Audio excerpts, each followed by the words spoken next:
37 वर्षों तक दिल्ली पुलिस में विभिन्न पदों पर रहकर इन्होंने देश सेवा में अपना उत्कृष्ट योगदान दिया और 30 अप्रैल 2014 को डिप्टी कमिश्नर ऑफ पुलिस के पद पर रहते हुए सेवानिवृत्त हुए। आइए एक नजर डालते हैं उनके जीवन के कुछ छुए अनछुए पहलुओं पर। श्री लक्ष्मी नारायण राव जी का जन्म 3 अप्रैल सन 1954 में हरियाणा के एक छोटे से गांव ताजपुर डिस्ट्रिक्ट महेंद्रगढ़ में एक साधारण किसान परिवार में हुआ। श्री लक्ष्मी नारायण राव बचपन से ही निडर और साहसी प्रवृत्ति के थे। इनके पिता स्वर्गीय राम स्वरूप जी पेशे से एक साधारण किसान थे, जिनकी प्रबल इच्छा थी कि एलन राव पुलिस सर्विसेज में जाकर देश सेवा कर अपने गांव और देश का नाम रोशन करें। और उनके उसी सपने को उन्होंने अपनी लगन, मेहनत और कौशल से सच कर दिखाया। उनकी माता श्रीमती नारायणी देवी अपने लाल की बहादुरी और कामयाबी को देखकर आज भी भूली नहीं समाती। मेरे बेटे थानेदार बनो तो बहुत खुश हुई मैं और बहुत राजी हुई भाई। श्री लक्ष्मी नारायण राव की प्रारंभिक शिक्षा उनके अपने पैतृक गांव ताजपुर में ही हुई। उनके ज्ञान प्राप्त करने की लालसा का पता उनके जीवन चक्र से चलता है। बचपन से ही वो अपनी विलक्षण प्रतिभा और बुद्धि का लोहा सबसे मनवाने लगे थे। Rao Lakshmi Narayan government high school Ateli मेरे साथ पढ़ते थे।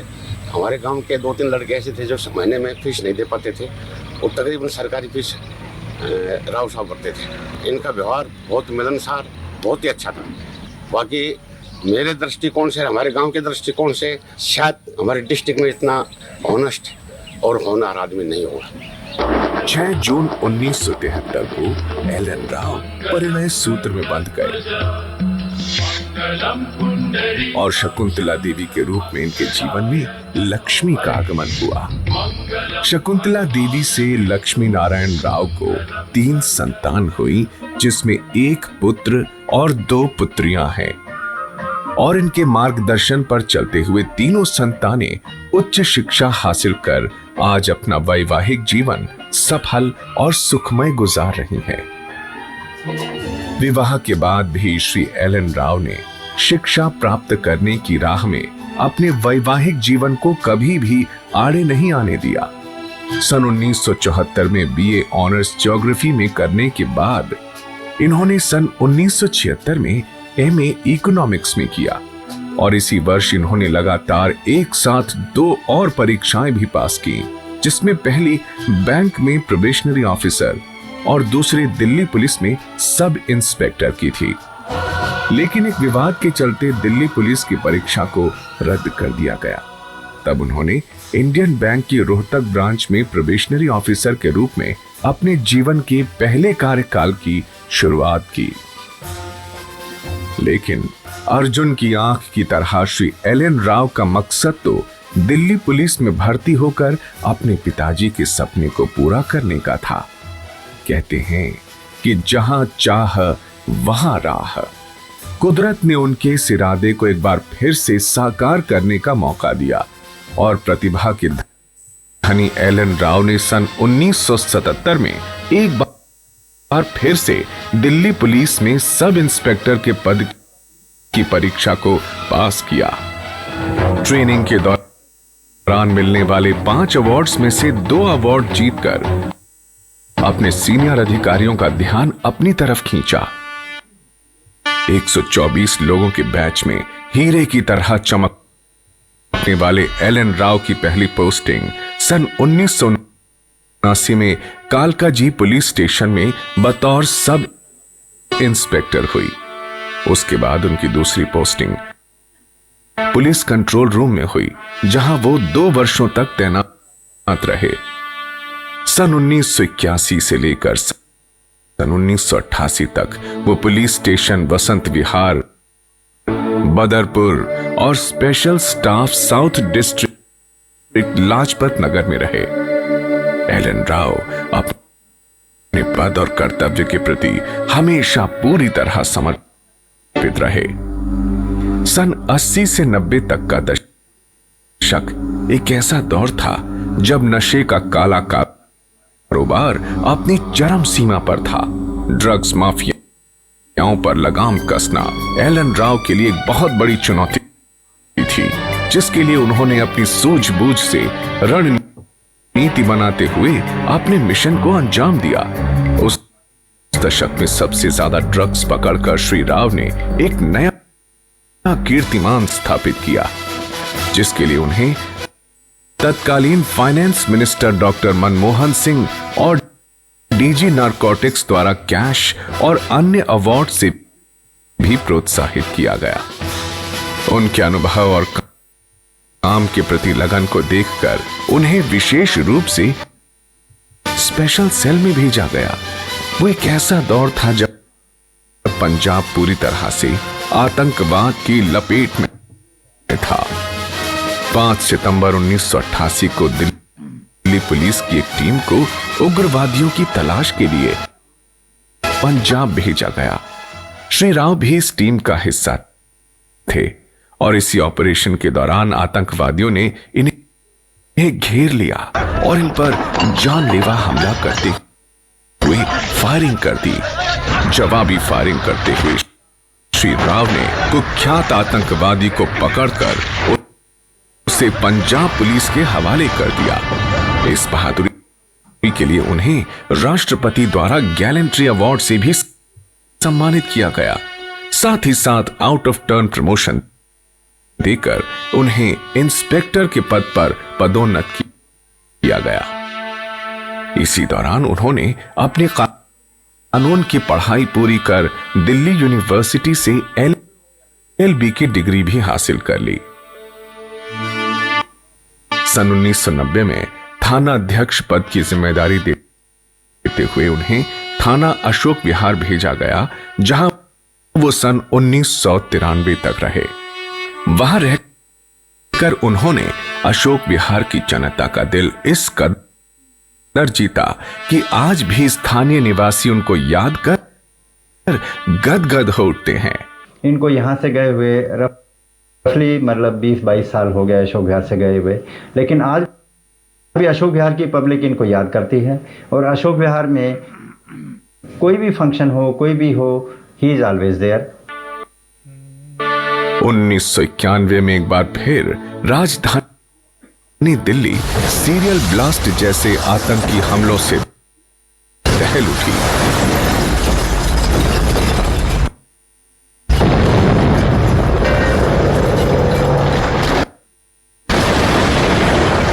अब पुलिस विभाग के लिए सबसे बड़ी चुनौती उन आतंकवादियों को पकड़ना था, जिसके लिए विभाग ने श्री राव को चुना और इन्होंने अपनी काबिलियत के दम पर इस हमले में शामिल चारों आतंकवादियों को पहाड़गंज के नबी करीम इलाके से भारी मात्रा में विस्फोटक सामग्री के साथ धर दबोचा। श्री राव ने अपनी सूझबूझ से सैकड़ों लोगों की जान बचा ली। उनकी कार्यशैली से प्रभावित होकर दिल्ली पुलिस कमिश्नर ने असाधारण कार्य पुरस्कार देकर उन्हें सम्मानित किया। लक्ष्मीनारायण राव को हम अधिकतर एलन राव बोलते हैं सभी दोस्त, और ये ऐसा पुलिस ऑफिसर और दोस्त है कि हमेशा किसी की भी मदद के लिए तैयार रहा। और खास बात यह है कि जब भी इसको कभी फोन किया तो ये भूला नहीं काम के लिए और रिस्पॉन्ड बैक किया, जो बहुत कम लोगों में आदत होती है। और इसने अपने सर्विस कैरियर में जितना मैंने इसको जाना है, बड़ी ईमानदारी से और मेहनत से इसने काम किया। सन 1993 से 1995 तक थाना अध्यक्ष तिलक नगर रहते हुए 15 सितंबर 1994 को आतंक का पर्याय बन चुके त्यागी गैंग के सरगना ब्रिज मोहन और उसके साथियों के साथ हुई मुठभेड़ में श्री राव ने एक बार फिर से अपनी बहादुरी का परिचय देते हुए इस गैंग का खात्मा किया। इस कार्यवाही में गैंग के सरगना और उसका साथी मारे गए। बहादुरी भरे इस कारनामे को अंजाम देते समय उन्हें पेट में 3 गोलियां लग गई, क्योंकि इस पूरे ऑपरेशन की अगुवाई वो खुद आगे बढ़कर कर रहे थे और किसी भी कीमत पर अपने साथियों को खतरे में नहीं डालना चाहते थे। लेकिन एक के बाद एक 3 गोलियों से घायल होने के बावजूद भी उन्होंने हार नहीं मानी और त्यागी गैंग से लड़ते रहे।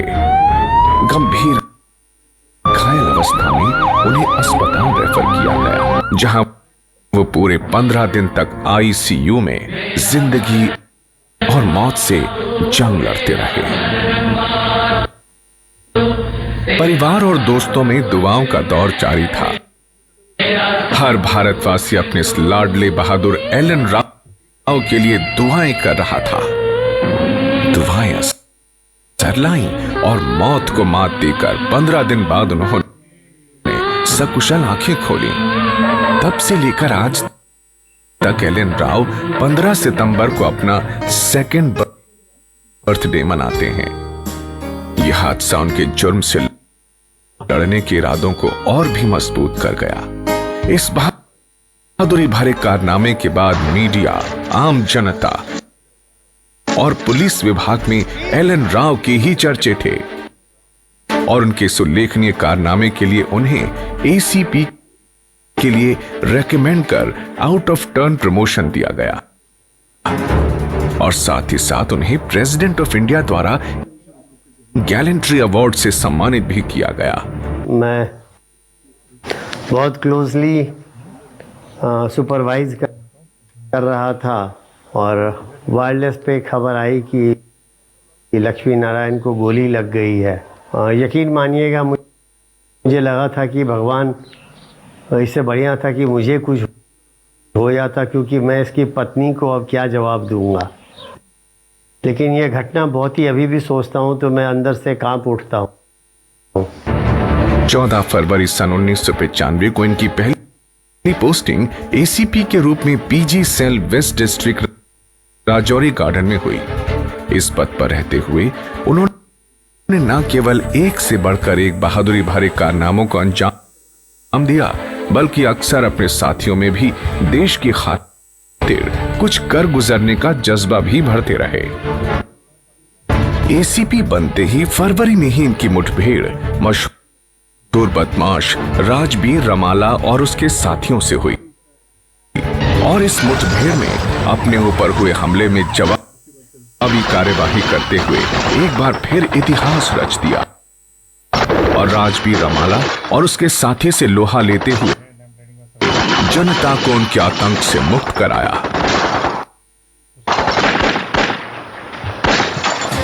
तत्पश्चात दिल्ली और हरियाणा में एक के बाद एक खूंखार वारदातों को अंजाम देकर सुर्खियों में आए रणपाल गुर्जर गिरोह से भी इनका सामना हुआ। श्री राव के लिए यह कुछ नया नहीं था। पहले भी ऐसी स्थितियों से दो चार होने वाले श्री राव ने इतिहास दोहराया और अपनी टीम के साथ इन्होंने सफलतापूर्वक रणपाल गिरोह से लोहा लेते हुए गिरोह का भी सफाया कर दिया।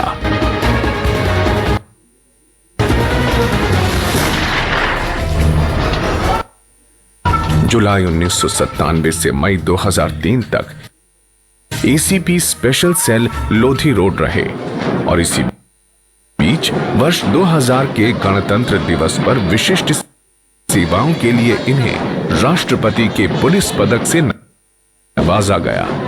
बहादुरी, शौर्य और कर्मठता के दम पर श्री राव उन 24 चुनिंदा जांबाज बहादुर देशभक्त लोगों की सूची में शामिल थे जिन्हें देश भर से यूनाइटेड स्टेट्स ऑफ अमेरिका में स्पेशल ट्रेनिंग के लिए सन 2001 में लुइसियाना स्टेट भेजा गया।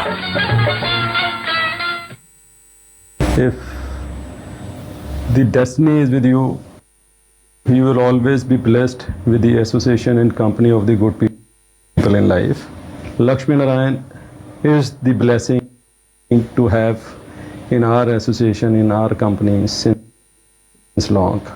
वर्ष 2002 में पुलिस विभाग में इनकी सराहनीय भूमिका के लिए डायरेक्टर इंटेलिजेंस ब्यूरो से प्रशस्ति पत्र भी मिला। एक पुलिस ऑफिसर होने के बावजूद भी इतना डाउन टू अर्थ, इतना नेक और अच्छा, इतना हेल्पफुल है, मैं बता नहीं सकता। मेरे साथ नहीं, सबके साथ, इनके जिनके साथ भी रिलेशन है, कमाल के हैं। और इतना ही नहीं, मई 2003 से 2004 तक इन्हें विशेष रूप से एक स्पेशल टास्क के अंतर्गत यूनाइटेड नेशन में कार्य करने के लिए यूरोप के कोसोवो स्टेट में भेजा गया, जिस टास्क को इन्होंने बड़े बेहतरीन और बखूबी ढंग से अंजाम दिया। भारत वापस लौटने के बाद इनकी posting ACP sub division Shahdara में हुई। श्री राव को सितंबर 2005 में crime against women cell Nanakpura में भेजा गया, जहां इन्होंने अपनी कार्य कुशलता का परिचय देते हुए काम करने के तौर तरीकों में बदलाव किया। ACP recruitment cell Delhi police में अपनी दूरदर्शी सोच को दर्शाते हुए श्री एल.एन. राव ने 2000 कांस्टेबल्स की भर्ती और दिल्ली पुलिस को ISO सर्टिफाइड कराने में अपनी सक्रिय भूमिका निभाई।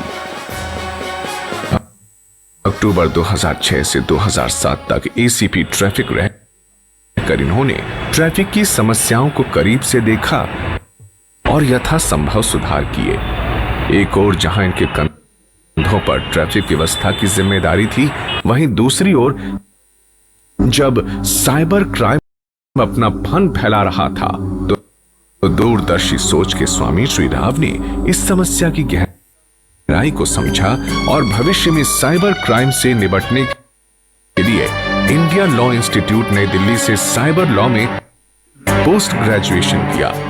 इनकी योग्यता और कार्यकुशलता को देखते हुए पुलिस विभाग ने इन्हें अगस्त 2007 से जुलाई 2011 तक स्पेशल सेल फ्रेंड्स कॉलोनी की जिम्मेदारी दी। सन 2009 के गणतंत्र दिवस पर अति विशिष्ट सेवाओं के लिए एक बार फिर से इन्हें राष्ट्रपति पुलिस पदक से सम्मानित किया गया। 20 जुलाई 2011 को दिल्ली पुलिस के 23 तर्रार और जाबाजों में खुद को शुमार रखने वाले श्री राव का पुलिस हेडक्वार्टर में एडिशनल डीसीपी के पद पर प्रमोशन हुआ। सन 2012 में एक बार फिर से खास तौर पर बॉम्ब डिस्पोजल की स्पेशल ट्रेनिंग के लिए इन्हें अमेरिका भेजा गया। कर्मवीर श्री राव ने इस जिम्मेदारी को इतना बखूबी निभाया कि उन्हें विभाग से अगले 2 वर्षों में ही 24 जुलाई 2013 को डीसीपी के पद की पदोन्नति मिली। श्री राव जितने गंभीर जीवन भर अपनी ड्यूटी के लिए रहे, उतने ही जिम्मेदार अपनी सामाजिक जिम्मेदारियों के प्रति भी रहे। इन्होंने जनहित कार्यों में भी बढ़ चढ़कर भाग लिया, जैसे कि मंदिर का निर्माण हो या फिर गरीब कन्याओं की शादी का मामला हो। शिक्षा के प्रति इनका बहुत ही आदर रहा है। स्वयं तो उच्च शिक्षा हासिल की ही, लेकिन कमजोर वर्ग जैसे ड्राइवर आदि के बच्चों को इन्होंने पढ़ाया लिखाया, और वो आज भी श्री राव का धन्यवाद करते नहीं थकते। राव साहब और आंटी जी हैं जो मेरे को उन्होंने जन्म तो नहीं दिया, इसके बावजूद मैं मानता हूँ कि मेरे गुरु भी हैं वही हैं, मेरे माता पिता भी वही हैं। वहाँ पे रहते हुए मैं इतना कामयाब हो गया कि मैं आज जो भी हूँ मैं उन्हीं की देन से, सब कुछ उन्हीं की देन है। प्रतिदिन योगाभ्यास और पूजा अर्चना इनकी दिनचर्या में शुमार हैं। सरल स्वभाव वाले श्री राव आज भी सब्जी, दूध, फल आदि बाजार से स्वयं खरीद कर लाते हैं, और व्यस्त जीवन शैली के बावजूद श्री राव अपने परिवार के साथ समय बिताते हैं। सामाजिक और पारिवारिक जिम्मेदारियों को जितनी बखूबी श्री राव ने निभाया है, वह अपने आप में एक मिसाल है। When you go out in a social circle, कई बार मेरे को लोगों ने कहा, अरे मेरा बाप ACB डीसी होता है ना, दिल्ली पे राज करता। My response to them is हमारे घर में तो पुट्ठा हिसाब है, अगर मैं गलती से भी स्पीडिंग करता हूँ पकड़ा जाता हूँ, घूस भी नहीं देता, नाम भी यूज़ नहीं कर सकता, मैं चालान भर के आता हूँ। Because that is these are the values that are instilled in me कि you know don't do anything illegal. Your retirement, it's a big loss to Delhi police and to Delhi. So, congratulations, happy retirement, and there's a new chapter waiting for you as you take the next steps in your life. You are by far the best police officers I know, even better than Salman Khan in movie Dabangg. He's like superhero. He's like the singer of Delhi police.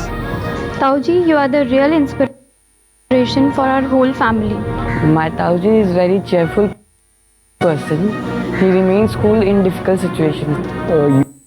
Usually हम लोगों को Delhi police की एक बड़ी negative image देखने के लिए मिलती है, but when I look at my Nana ji I feel कि नहीं है, इतनी भी बुरी नहीं है Delhi police. I would just say जय हिंद। 4 पुलिस पदक राष्ट्रपति द्वारा, 1 मेडल कमिश्नर ऑफ पुलिस द्वारा, प्रशस्ति पत्र डायरेक्टर इंटेलिजेंस ब्यूरो द्वारा, 50 से अधिक प्रशस्ति पत्र विभिन्न पुलिस कमिश्नर द्वारा, कैश रिवॉर्ड तत्कालीन finance minister doctor Manmohan Singh द्वारा। ये सब काफी है बताने के लिए कि श्री एल.एन. राव ने कितनी जिंदा दिली से खुद को समाज के आगे पेश किया। लक्ष्मी को, इसके पूरे परिवार को अनेक शुभकामनाएं व्यक्त करता हूँ। ईश्वर से प्रार्थना करता हूँ कि इनकी जो अब आने वाली ज़िंदगी है वो इनके भूतकाल से भी अधिक लुभावनी और गौरवशाली रहे। My dear Rao Sahab, I have nothing to advise you. You have experienced my retirement life of 5 years. I can tell you one thing only, that real life starts after retirement. ये वो इंसान है जो दूसरों के लिए भी जीता है और जिया है। अपने लिए जिए तो क्या जिए, तो जी ए दिल समाने के लिए। इन्हीं पंक्तियों को अपने जीवन का सार बनाने वाले इस महान सपूत की सेवानिवृत्ति के अवसर पर हर भारतवासी का सलाम। जय Hind.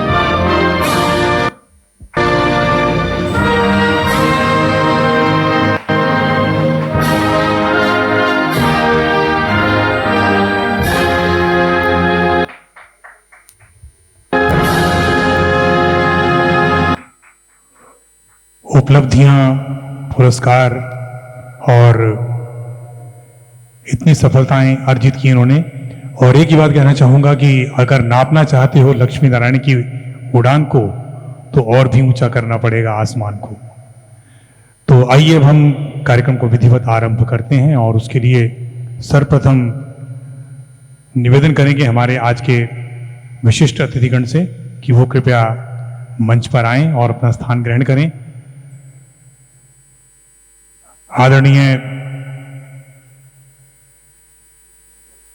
Lieutenant general VK. Chaturvedi sir, PVSM, AVSM, SM.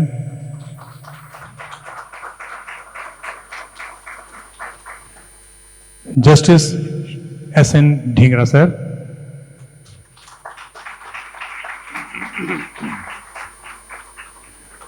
TR. Kakkar साहब, retired IPS and former Commissioner of Police, Delhi.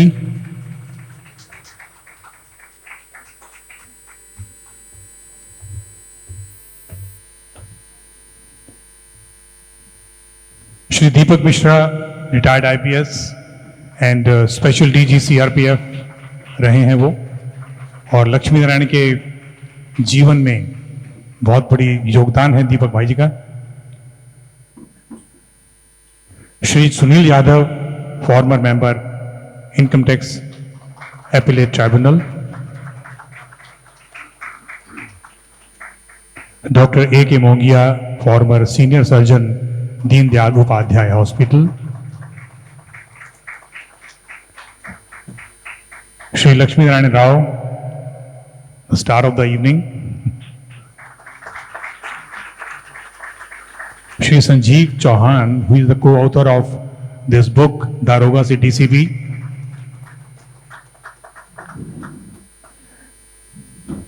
And Shri Pavan Agrawal, the publisher of this book.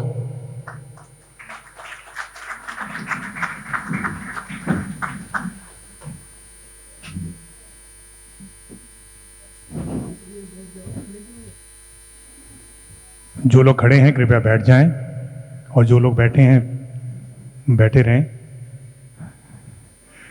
और आइए अब हम निवेदन करेंगे सबसे पहले, क्योंकि भारतीय परंपरा है, हम जब भी कोई शुभ कार्य करते हैं तो सर्वप्रथम दीप आलोकित कर ईश्वर का आह्वान करते हैं। मैं ये कहता हूं दीप जलाना नहीं चाहिए, दीप जगाना चाहिए, क्योंकि जलाने से तो विध्वंस होता है, जगाने से निर्माण होता है। तो सर्वप्रथम दीप प्रज्वलन के लिए मैं अपने सभी मंच पर आसीन अतिथिगण से निवेदन करूंगा कि वो दीप प्रज्वलित कर आज के इस कार्यक्रम का शुभारंभ करें। दीप शिखा जब तक दिए में तेल है, स्वयं को जलाती है, स्वयं को जलाकर दूसरों का पथ उजला करती है। सार्थक जीवन इसी को कहते हैं। आइए हम भी सार्थक जीवन अपनाएं और हमारे कष्टों से दूसरों का मार्ग प्रशस्त हो, यही संदेश हमें इस दीपमाला के माध्यम से मिलता है। तो दीप प्रज्वलन करते हुए हमारे सभी विशिष्ट अतिथिगण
धन्यवाद सर।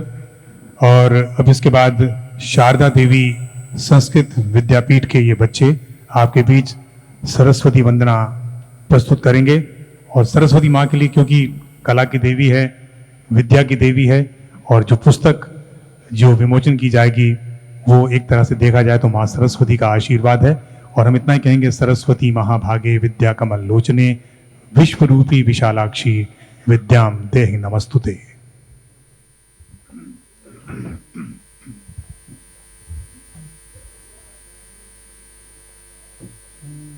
हरे ओम स्वस्तिरा इंद्रो वृद्धश्रवाः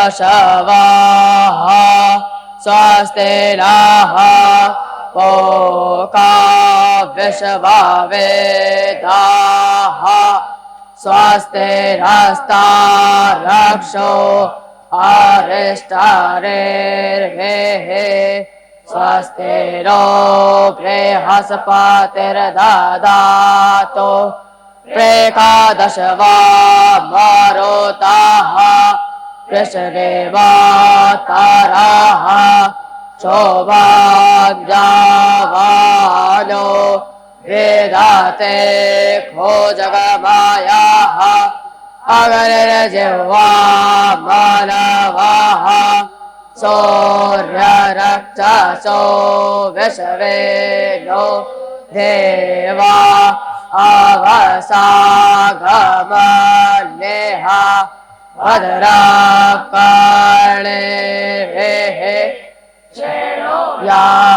यावदेवा भद्रा पश्ये वाचाविर्जात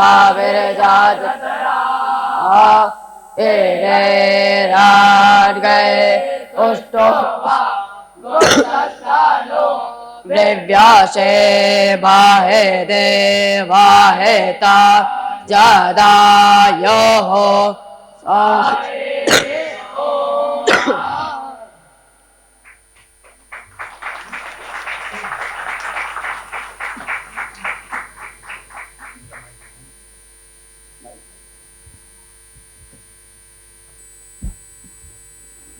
बहुत बहुत धन्यवाद।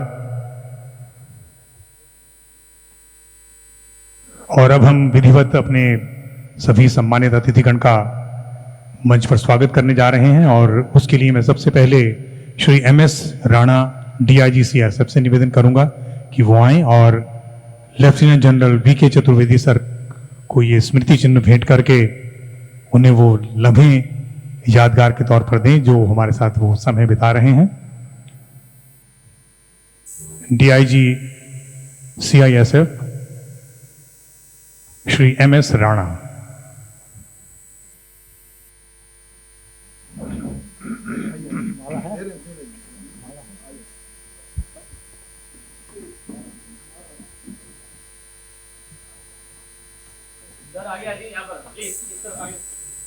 सर अगर आप आगे आ जाएं टेबल के तो और अच्छा रहेगा, फोटोग्राफ आराम से हो जाएगा। नहीं आ सकते, नहीं सर, नीचे नहीं सर, मंच पर ही रहेंगे। आगे सर, आप लोग स्टेज के ऊपर आ जाइए।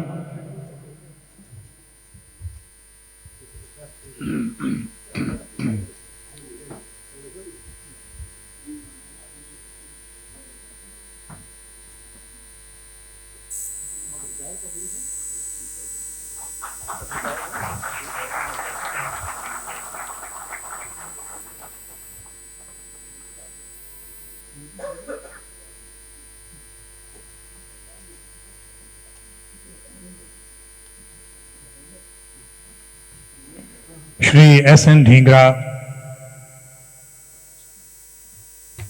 रिटायर्ड जस्टिस, और उनका स्वागत करने के लिए मैं निवेदन करूंगा श्री लक्ष्मी नारायण राव से।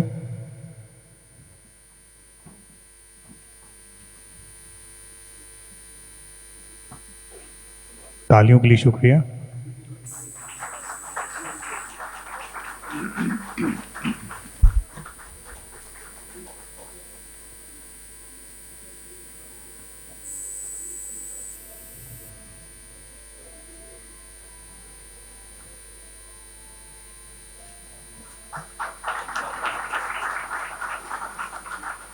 Shri Tilak Raj Kakkar, retired IPS and commissioner of police of Delhi, उनका स्वागत करने के लिए मैं आमंत्रित करूंगा Shri OP Yadav, retired DCP। Shri OP Yadav,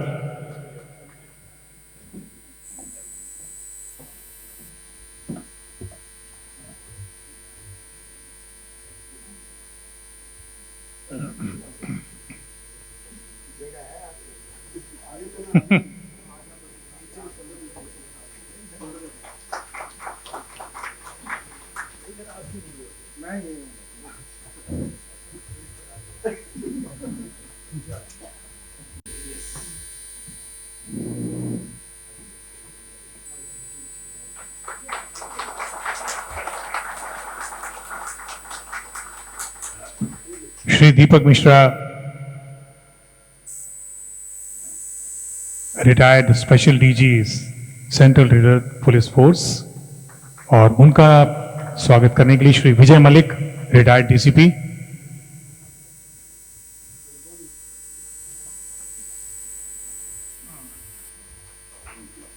इन ऑफिसर्स को देख के लगता नहीं रिटायर हो चुके हैं, ना दीपक भाई रिटायर लग रहे हैं।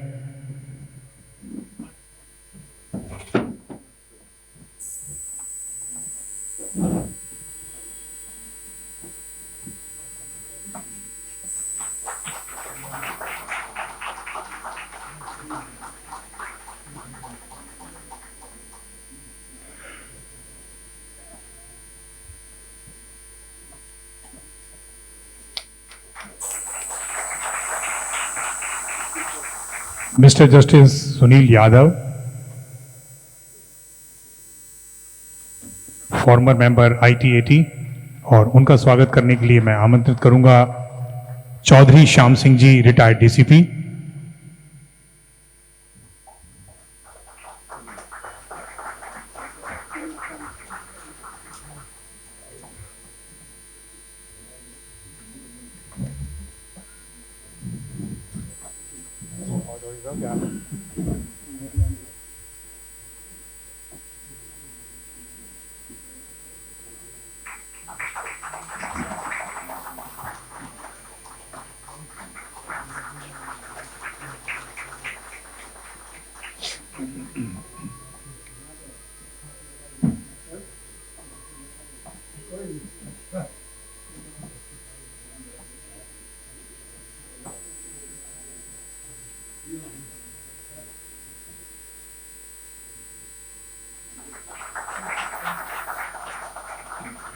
Doctor A.K. Mongia, retired former senior surgeon, Deendayal Upadhyay hospital, और उनका स्वागत करने के लिए प्रवीण राव।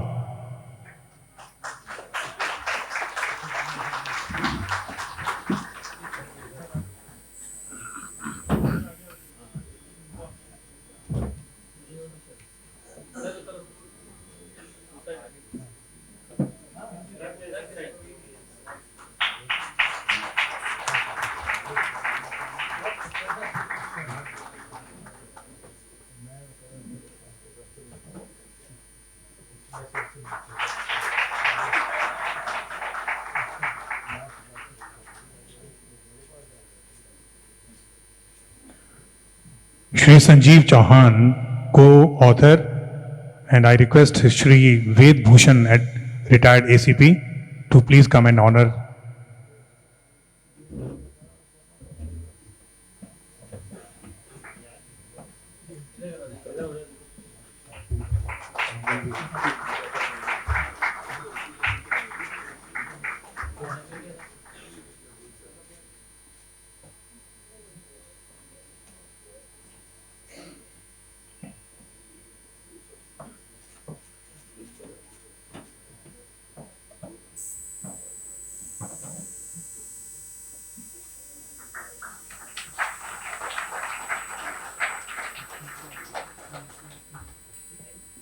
श्री पवन अग्रवाल,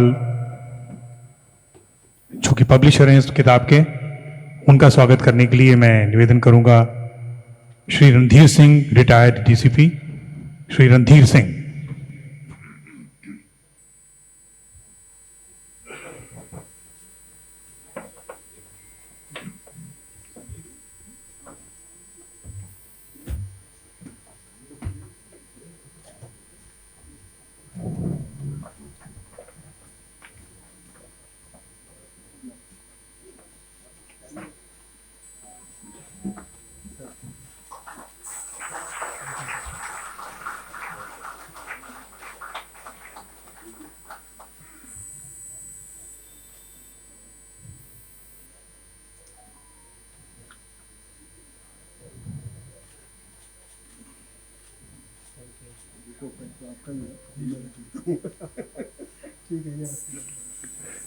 ये सभी आम के पौधे हैं और लक्ष्मी नारायण राव की दहशत से इन पर अंगूर लगेंगे।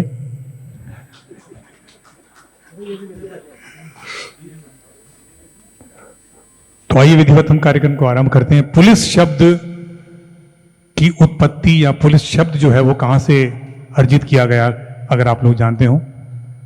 1829 में रॉबर्ट पील ने ब्रिटेन में मेट्रोपॉलिटन पुलिस की स्थापना की थी। उससे पहले पुलिशिया ग्रीक लैटिन शब्दों से इस शब्द की उत्पत्ति हुई, और वैसे कहा जाता है कि public officer for legal investigation of criminal emergencies, that makes word police.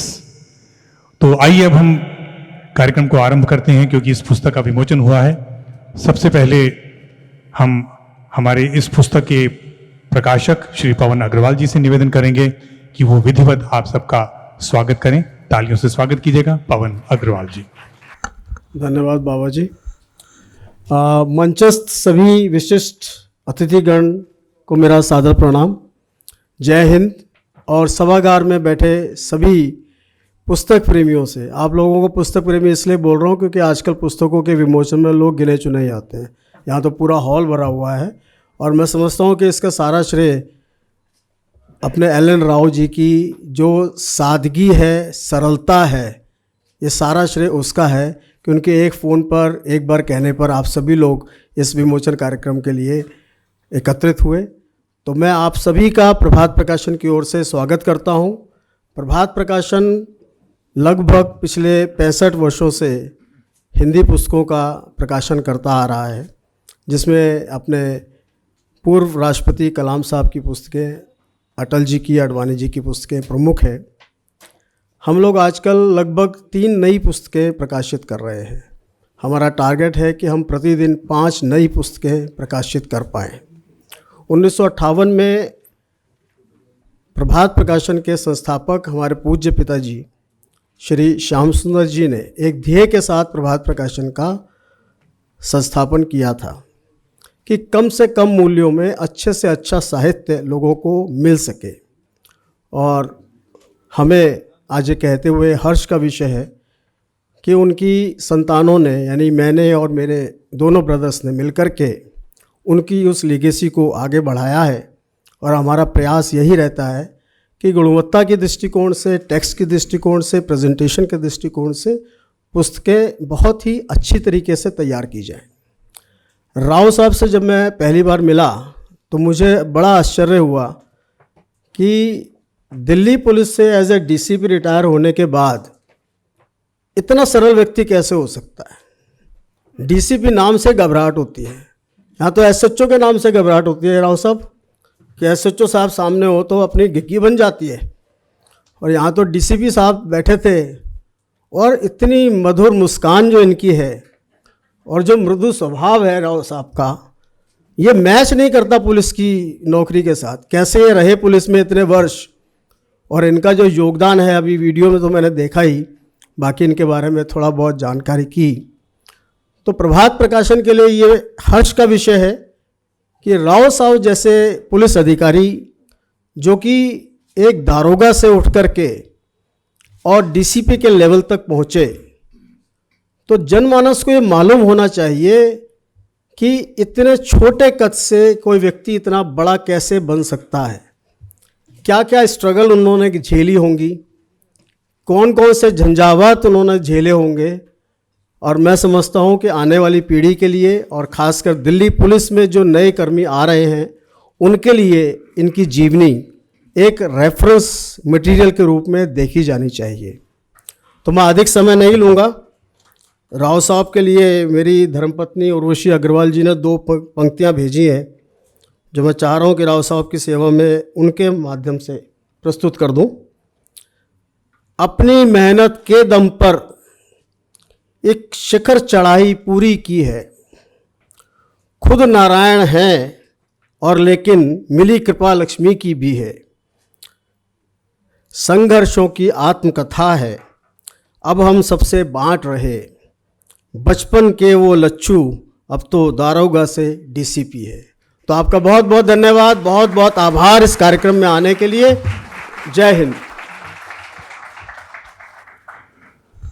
और अब इसके बाद मैं निवेदन करना चाहूँगा श्री संजीव चौहान, जो कि को राइटर हैं इस बुक के, जिन्होंने लक्ष्मी नारायण राव जी की आत्मकथा को आप तक पहुंचाने में बहुत बड़ा सहयोग दिया। इनके लिए भी जोरदार तालियां हो जाएं, बहुत अच्छे लेखक हैं।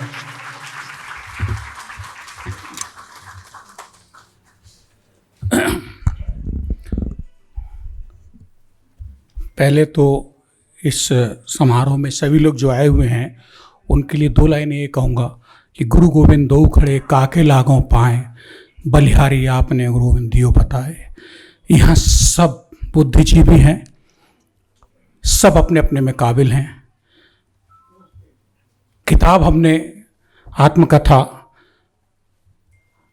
एलन राव साहब की नहीं लिखी है, बल्कि ये ना एक पुलिस वाले को समझने के लिए लिखी गई है।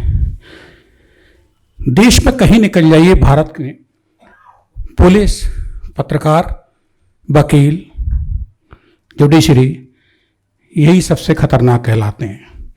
और देखिए परमात्मा की कृपा कि आज सारे एक मंच पे बैठे मुस्कुरा रहे हैं, जो कि बहुत बड़ा काम है। तो राव साहब की आत्मकथा ने सब इकट्ठे कर दिए हैं, बड़ी बात है।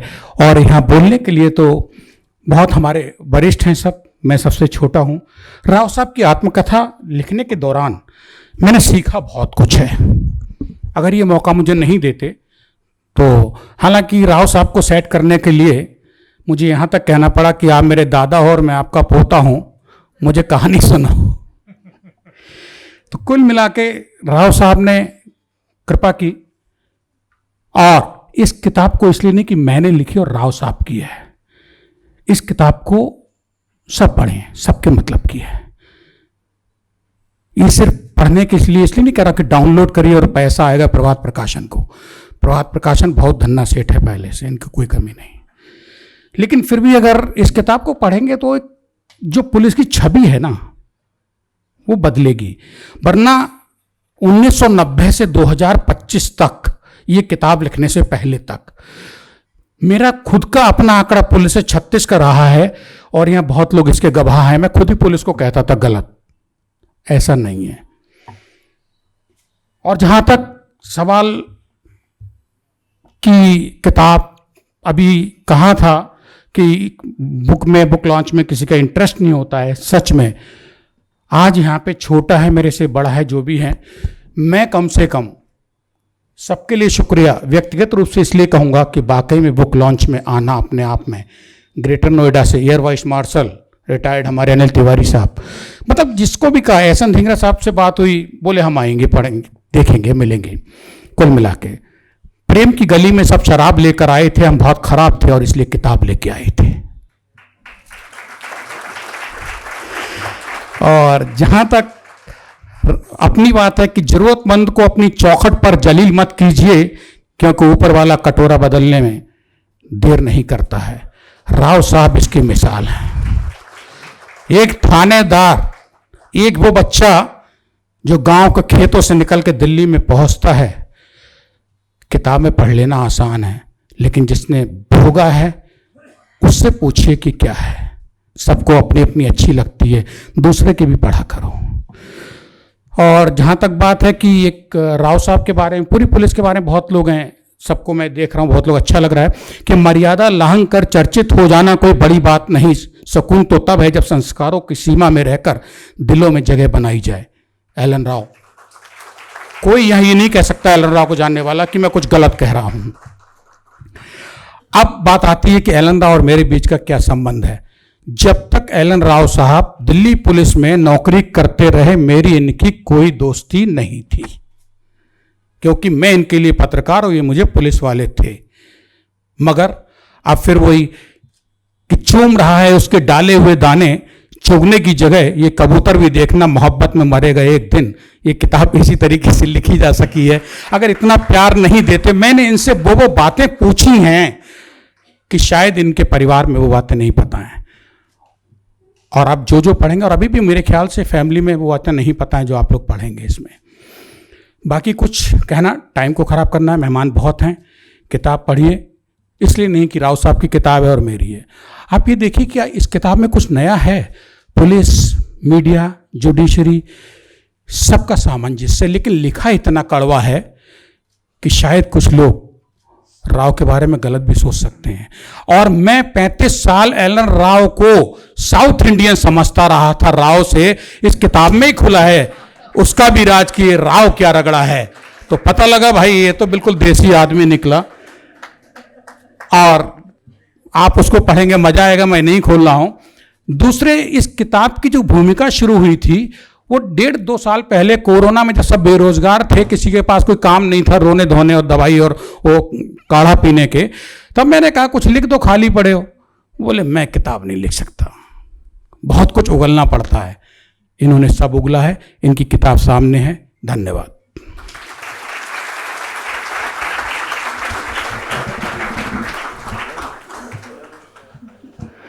चौहान साहब, एक समस्या ज़रूर है। आपने कहा कि मैंने कई ऐसी बातें पूछी जो इनके परिवार को भी नहीं पता थी। अब भाभी जो हैं वो परेशान हो रही हैं कि हाय शर्माऊँ किस किस को बताऊँ वाली बातें। तो आइए अब इसके बाद में हम निवेदन करेंगे लक्ष्मी नारायण राव जी से। लक्ष्मी नारायण राव जी का बहुत योगदान है दिल्ली पुलिस में। सबसे बड़ी बात तो ये है कि पहले जितने भी पुलिस स्टेशन होते थे उन्हें पुलिस स्टेशन ही कहा जाता था।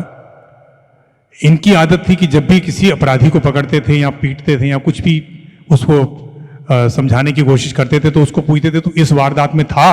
वो कहता ना। वो कहते था? कहते ना। तभी से थाना शब्द की उत्पत्ति हुई। तो दिल्ली पुलिस के बारे में एक ही बात कही जाती है, क्योंकि हमारे तिरंगे में 3 रंग होते हैं, केसरी, सफेद और हरा। केसरी हमारे आध्यात्म का प्रतीक है, सफेद हमारी शांति का प्रतीक और हरा रंग हमारे हरित क्रांति का प्रतीक है।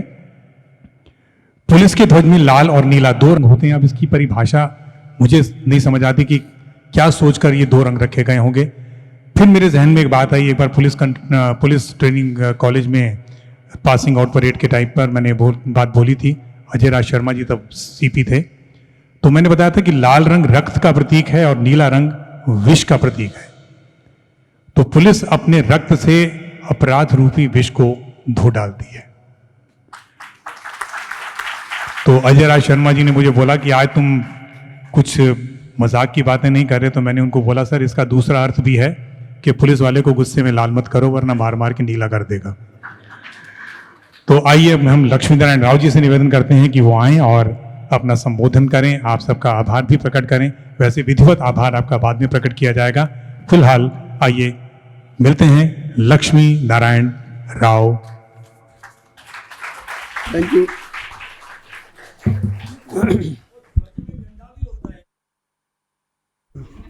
वो झंडे में डंडा होता है ना। सभी को नमस्कार, सादर नमस्कार, आपके आने का धन्यवाद। और मंच पर विराजित सभी सम्मानित अतिथिगण, specially lieutenant general VK. Chaturvedi ji, जो कि आर्मी में जितने मेडल्स होते हैं सब उनको मिले हुए हैं, और वो बहुत दूर से एक छोटे से रिक्वेस्ट के बाद इन्होंने अध्यक्षता की मंजूरी दी। मैं उनका तहे दिल से शुक्रिया अदा करता हूं। और इनका जीवन काल बहुत अच्छा, जो आईपीएस बाबा जी बताएंगे, और बहुत ही सेवाएं उन्होंने आर्मी के लिए की है। जब डिसाइड ये करना पड़ा कि यहाँ पर अध्यक्षता किसकी की जाए, तो हमने सोचा कि बहुत एक ईमानदार कोशिश और आर्मी से जुड़े हुए किसी ऑफिसर का डेफिनेटली किया जाए। पवन अग्रवाल जी से भी बात हुई थी, तो सब डिसाइड यही हुआ कि लेफ्टिनेंट जनरल वी.के. चतुर्वेदी जी इस कार्यक्रम की अध्यक्षता करेंगे। उसके बाद सवाल ये उठा कि मुख्य अतिथि कौन होंगे, तो जुडिशरी की तरफ नज़र गई, और जुडिशरी में सबसे ईमानदार जो ऑफिसर हमें नज़र आए वो एस.एन. धिंगरा साहब। ये देखिए, जितने भी आपको स्टेज पे बैठे मिलेंगे ना, उनमें सब में ईमानदारी की मिसाल है। और मेरी किताब भी एक ईमानदार कोशिश है सच्चाई बताने के लिए। बहुत से लोग कहते हैं कि आप ईमानदारी से सब कुछ आप इसमें किताब में लिखना चाहिए। बिल्कुल लिखने की मैंने कोशिश की है। एक मेरे सहयोगी हैं वकील साहब संदीप रोहिला जी, उन्होंने जब किताब के बारे में कुछ जाना तो कहता जी अपने बारे में छुपाना मत, कभी भी गलत हो तो भी आपने लिखना है। तो मैंने वो भी लिखा है, आप पढ़ेंगे तो आपको सब पता लगेगा। मैं जिस महकमे में काम किया है, दिल्ली पुलिस, उनके पूर्व आयुक्त श्री टी.आर. कक्कड़ जी का तहे दिल से शुक्रिया अदा करता हूं। उन्होंने मेरी एक सिंपल रिक्वेस्ट पर विशिष्ट अतिथि बनने के लिए उन्होंने स्वीकार किया। और इन्होंने भी पूछा था मेरे बारे में यही वाली बात कि देखिए, किताब लिखना, बहुत लोग किताब लिखते हैं, लेकिन ये नहीं है कि पुलिस में रह के आप अपनी चीज़ अच्छी अच्छी बताएं और ख़राब को ना बताएं। मैंने कहा जी आप किताब पढ़ लेना। मैंने इनके पास किताब भेजने के बाद इन्होंने अपने कमेंट्स दिए, वो किताब में लिखे हुए हैं। उसमें भी यही मैंने कहा कि नहीं, ऐसा कुछ नहीं है, कि जो चीज़ है वो है। और किताब को लिखने का मज़ा भी यही आता है कि जब आप सच्चाई से, आपने दिल से सच्चाई से बात करें, तब लिखे जाए। कक्कड़ साहब का बहुत बहुत धन्यवाद। मेरे पुलिस में ऑपरेशनल कामों के गुरुजी दीपक मिश्रा जी, इनकी जितनी तारीफ की जाए, इन्होंने पुलिस को जितना ऊंचे उठाने की कोशिश की, वो सबके साथ एक मिसाल के तौर पर है। किस प्रकार से स्टाफ को मोटिवेट करना है, किस प्रकार से उनको आगे काम करने के लिए प्रोत्साहित करना है, वो इसके एक एग्जाम्पल हैं।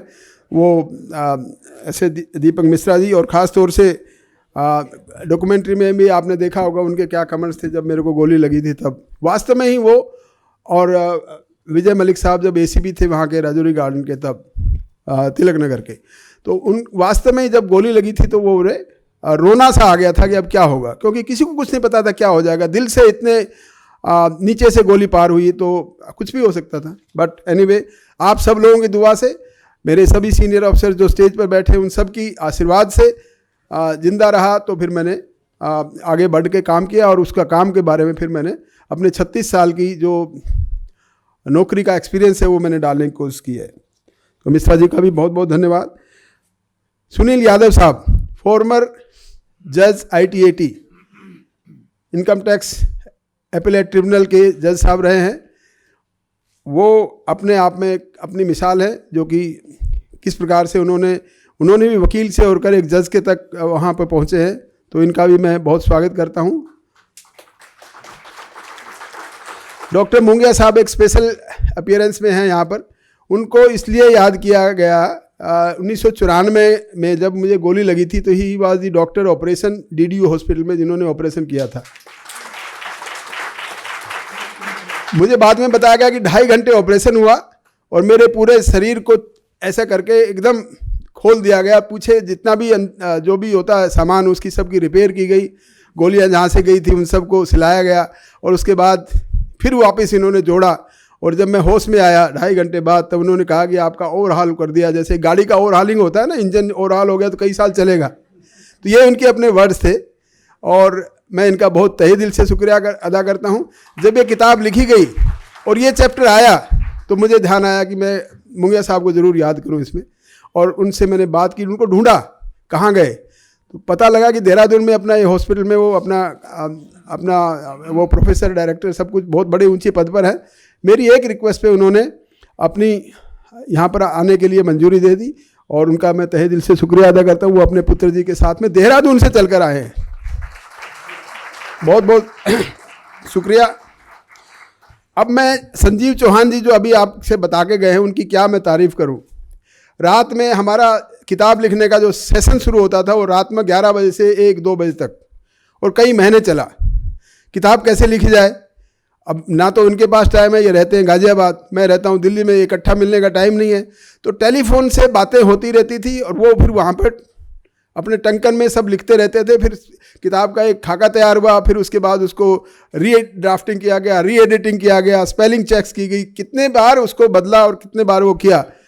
तो इनका तो बस यही है कि जो इन्होंने इतनी मेहनत की इस किताब में बैठ के, कमर में दर्द होते हुए बैठ नहीं सकते थे, फिर भी बेल्ट लगाकर मुझे दिखाते थे कि देखो मैं बेल्ट लगा के बैठ गया हूँ, अब 2 घंटे लगातार करेंगे, आप बोलते रहो, मैं टाइप करता रहूँगा, लिखता रहूँगा। तो ये किताब की जान है। मैं समझो लैंग्वेज जो आप पढ़ेंगे ना, इतनी सिंपल सरल लैंग्वेज में किस प्रकार से शब्दों को पिरोया है। मैं तो फिर बताया, अपनी कहानी बताई है, इसलिए असली लेखक तो यही है। मेरा तो नाम इसमें है कि हाँ मैं अपनी कहानी बता दी तो उन्होंने लिख दिया, तो मैं इनका बहुत तहे दिल से शुक्रिया अदा करता हूँ। अब उसके बाद बात आई कि पब्लिशर कौन हो इसमें, तो भारत के जाने माने पब्लिशर प्रभात प्रकाशन, उनको चुना गया, और ये इन्हीं की रिकमेंडेशन है कि इससे बड़े पब्लिशर हिंदी में शायद नहीं है इस इंडिया में।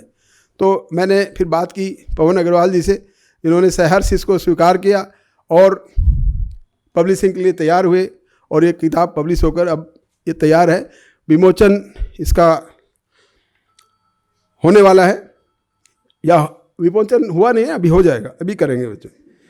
तो उसके बाद इस किताब के बारे में थोड़ा मैं बताऊं कि कैसे इसको लिखने की शुरुआत हुई, क्यों लिखना पड़ा, क्यों ऐसी बात हुई। जब मैं रिटायर हुआ 2014 में, तो मैं वकालत शुरू करने लगा, तो एक बार विमल यादव सेशन जज साहब थे साकेत में, उन्होंने मेरे को अपने चैम्बर में बुलाया। उनको पता था कि मैं पुलिस में था, अब मैं वकील हूँ, तो उन्होंने बुलाया, चाय पिलाई, और उन्होंने कहा कि क्यों नहीं राव साहब आप अपने एक्सपीरियंस को आप एक किताब में पिरो दें। तब से, ये 2015 की बात है, तब से दिमाग में चल रहा था कि किताब लिखी जाए।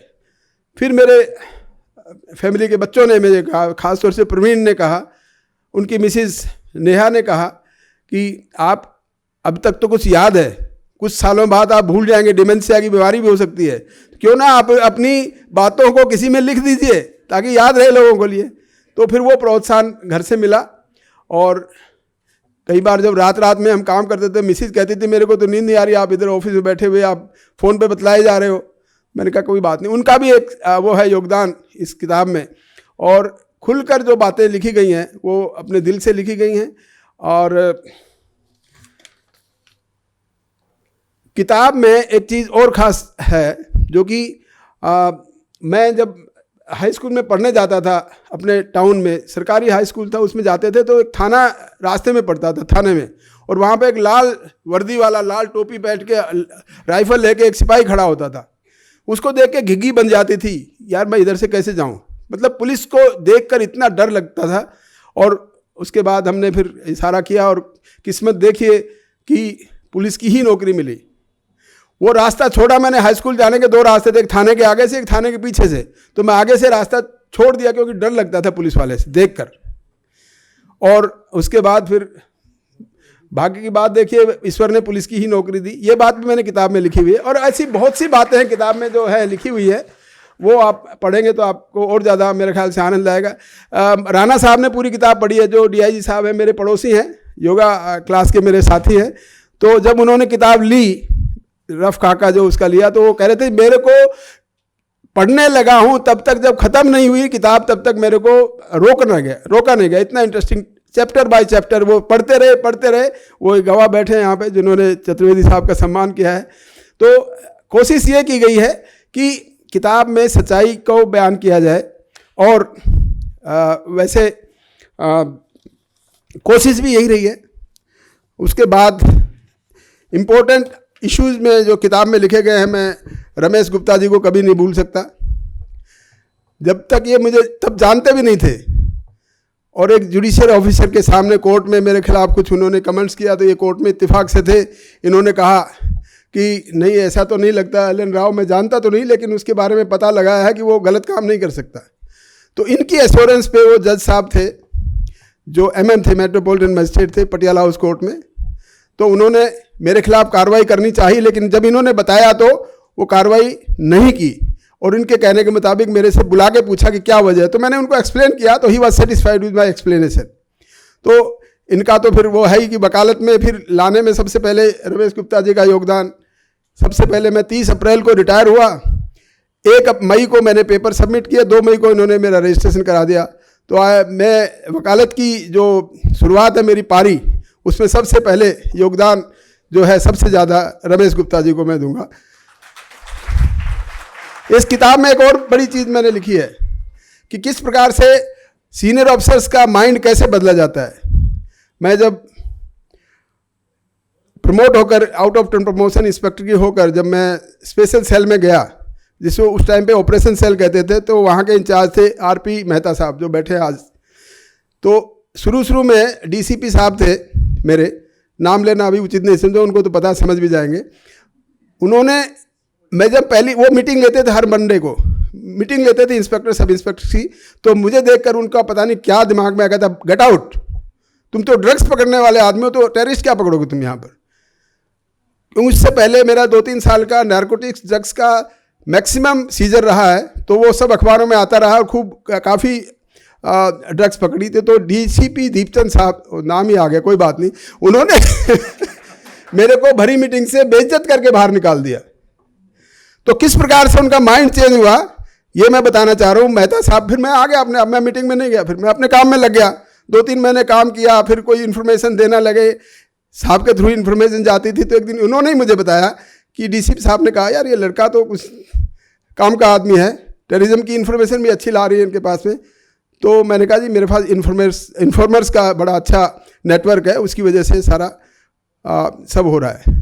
तो उन्हीं DCP ने, जब मैंने टेररिस्ट पकड़ा पंजाब में जाकर एनकाउंटर करके 1988 में, उन्हीं DCP साहब ने मेरे का आउट ऑफ टर्न प्रमोशन कराया, जिसने मेरे को गेट आउट कहा था। तो ये एक प्रकार से, ये भी एक एक्सपीरियंस है कि किस प्रकार से ऑफिसर का माइंड कैसे चेंज कर सकते हैं। अगर आप में जज्बा है, हिम्मत है, मेहनत है, तो आप कर सकते हो बात। इसके अलावा पुलिस में बड़ी चर्चाएं होती है बेईमानी की, करप्शन की। मैंने इस किताब में करप्शन की थ्योरी अपनी बनाई हुई वो लिखी है, आप पढ़ोगे तो आपको समझ में आए। बहुत से सीनियर अफसर्स को मैंने पढ़वाई वो कहानी corruption, what is corruption in police, एक थ्योरी मैंने बनाई है, वो अभी एक्सप्लेन करने का टाइम नहीं है। किताब में आप पढ़ेंगे तो पूरा अच्छे से एक्सप्लेन किया हुआ है कि theory of corruption by L N Rao. वो फिर मैं सीनियर अफसर पूछने लगे, जब मैं बना ली थी जब मैं SHO बना तभी बना ली थी, तो मैंने पूरे सभी ऑफिसर्स को बताया कि कैसे कैसे किस किस चीज़ के पैसे पुलिस में लेना करप्शन में आता है। तो कहता है ये सब अगर नहीं ले रहे हो तो फिर पैसा कहाँ से आएगा पुलिस में। मैंने कहा वो आप सोचो कहाँ से आएगा, इन चीज़ों पे पैसा नहीं लेना है, कोई भी लेगा तो वो बेईमानी कहलाएगा। इस किताब में इसका भी एक अच्छा जिक्र है।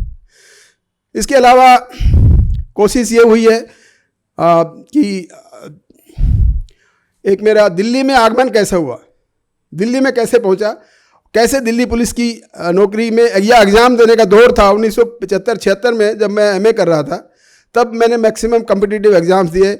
आई also appeared in civil services exam, वहाँ भाई मैंने क्वालिफाई किया, रिटर्न अनलकीली वो मेरिट में नहीं आ पाए किसी वजह से। बट करते करते सारे एग्ज़ाम जब देने लगे तो एक बार सर्विस मिली बैंक की प्रोबेशनरी अफसर की, 2 बैंक्स में इकट्ठा एक लेटर आया। उससे पहले दिल्ली पुलिस में सब इंस्पेक्टर का सिलेक्शन हो गया था, लेकिन वो इमरजेंसी की वजह से वो रद्द हो गया, CBI इंक्वायरी हुई। उन दिनों की बात मैं नक्सल में बताना चाहूँ, जो दिल्ली में मैं आता था तो एक हमारे गांव के शिवकरण ताऊ जी हम कहते थे उनको, वो रहते थे यहाँ पे, जगह थी नहीं रहने के लिए।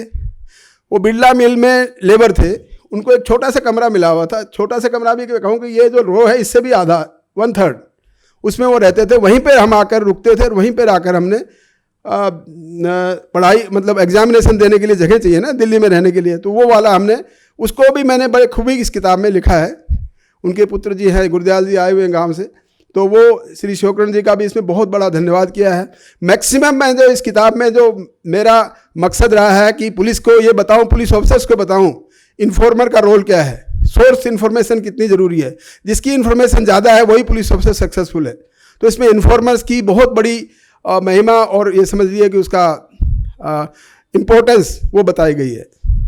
तो मैं अब ज़्यादा कुछ नहीं कहता हुआ, मैं आपको धन्यवाद करता हूँ। आप सभी लोग इस प्रोग्राम में आए, और ख़ास तौर से मैं देख रहा था एक बुजुर्ग महिला पूछ रही थी क्या बुक रिलीज का प्रोग्राम है, कहता है हाँ मैं तो ज़रूर देखूँगी। वो बिना बुलाए आई और मैं बड़ी खुशी हुई कि ऐसे कोई बुक रिलीज में भी कोई अपने आप भी आते हैं। बहुत से लोग बुक रिलीज के नाम से कहते क्या करना, छोड़ो कोई बात नहीं।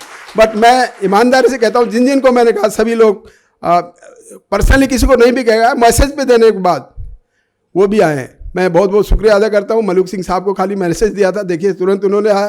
तो ऐसे भी बहुत से ऐसे यहाँ पर मौजूद हैं जो सिर्फ मैसेज पे ही आए हैं, लेकिन मैं उनका सबका शुक्रिया अदा करता हूँ। और ख़ास तौर से स्टेज पर सम्मानित सभी लोगों का मैं शुक्रिया अदा करता हूँ इस किताब की सक्सेसफुल रिलीज के लिए जो पधारे हैं। धन्यवाद।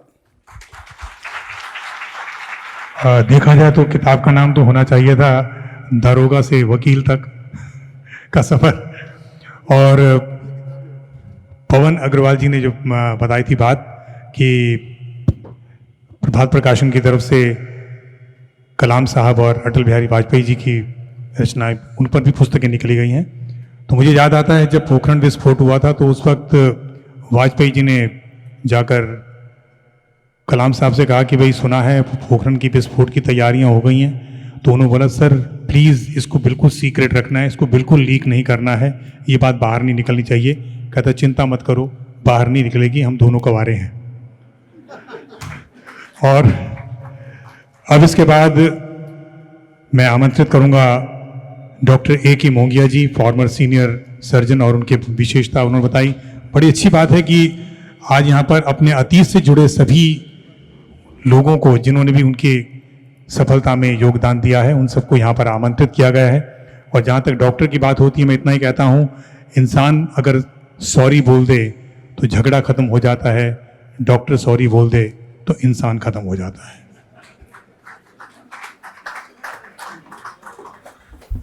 जय हिंद। मंच पर आसीन सभी विशिष्ट अतिथि और इस सभागार में मौजूद सभी भाई बहन, मैं आजकल सुबह जिस समय मेरा राव साहब से मुलाकात हुई, राव साहब से मुलाकात भी बड़ी अजीब सी परिस्थितियों में हुई। राव साहब को राजा गार्डन चौक पे एनकाउंटर हुआ और वहाँ इनको गोली लग गई, और मैं उस समय दीनदयाल उपाध्याय हॉस्पिटल में सर्जन था। तो इनको वहाँ लाया गया, और चांस के बाद कि फिर मेरे को मौका मिला कि जो गोली इनके आर पार हो गई थी और जो शरीर में वो नुकसान कर गई थी उसको ठीक करने का मेरे को अवसर मिला। ये भगवान की कृपा है, राव साहब का भाग्य है, इनके शुभ चिंतकों का आशीर्वाद है कि जो गोली इनको लगी पेट में आर पार हो गई थी, अगर वो आधा 1 इंच भी ऊपर होती तो शायद हम आज यहाँ पर इस अवसर के लिए मौजूद ना होते। हार्ट के बिल्कुल समझ लीजिए 1 इंच नीचे से गोली आर पार हो गई। तो ये हम कहें कि हमने बड़ी अच्छी सर्जरी कर दी और ये आज मौजूद है, नहीं, ये इनका भाग्य है, इनके कर्म, इनके परिवार, इनके शुभ चिंतकों की शुभकामनाएं थी।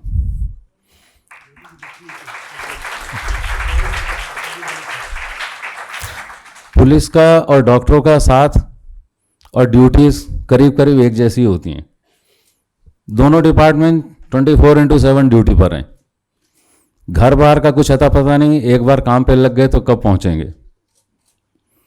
मैं 2-3 कह लीजिएगा कि पुलिस से रिलेटेड जो थे मेरे एक्सपीरियंसेस, थोड़ा सा टाइम लूँगा, उसके मैं बारे में बताना चाहूँगा। राव साहब को जब ऑपरेशन के लिए ले जा रहे थे, स्ट्रेचर पे थे, मेरे को अच्छी तरह से याद है। इनको हमने बताया कि ऐसे ऐसे आपको ऑपरेशन करना पड़ेगा। थोड़ा सा हर एक आदमी को लगता है कि गोली लगी है, ऑपरेशन करना है, पता नहीं आउटकम क्या होगा, पर बिल्कुल शांत थे ये। कोई इनके चेहरे पे ऐसा नहीं था कि बड़ी चिंता हो। इन्होंने मेरा हाथ पकड़ के सिर्फ क्या पूछा, मेरे टीम के बाकी मेंबर कैसे हैं।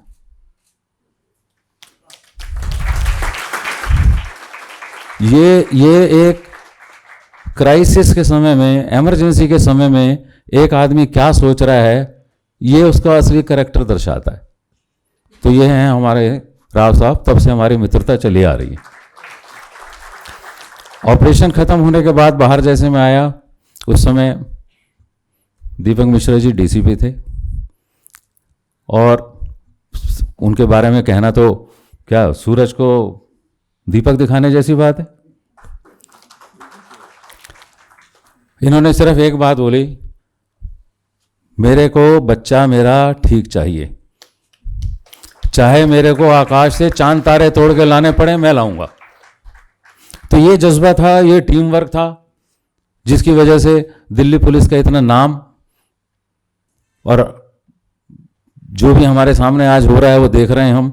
स्पेशल सेल की कार्यवाही, वेस्ट, अपना डीसीपी वेस्ट की, और उस क्या कहना चाहिए, क्या एरिया होता है, वेस्ट जोन, वेस्ट डिस्ट्रिक्ट का जो नाम था उस समय पूरे दिल्ली में नाम था कि कहीं भी कोई हो, कहीं भी कुछ क्राइम होगा, डीसीपी वेस्ट डिस्ट्रिक्ट वहां से सॉल्व हो जाएगा।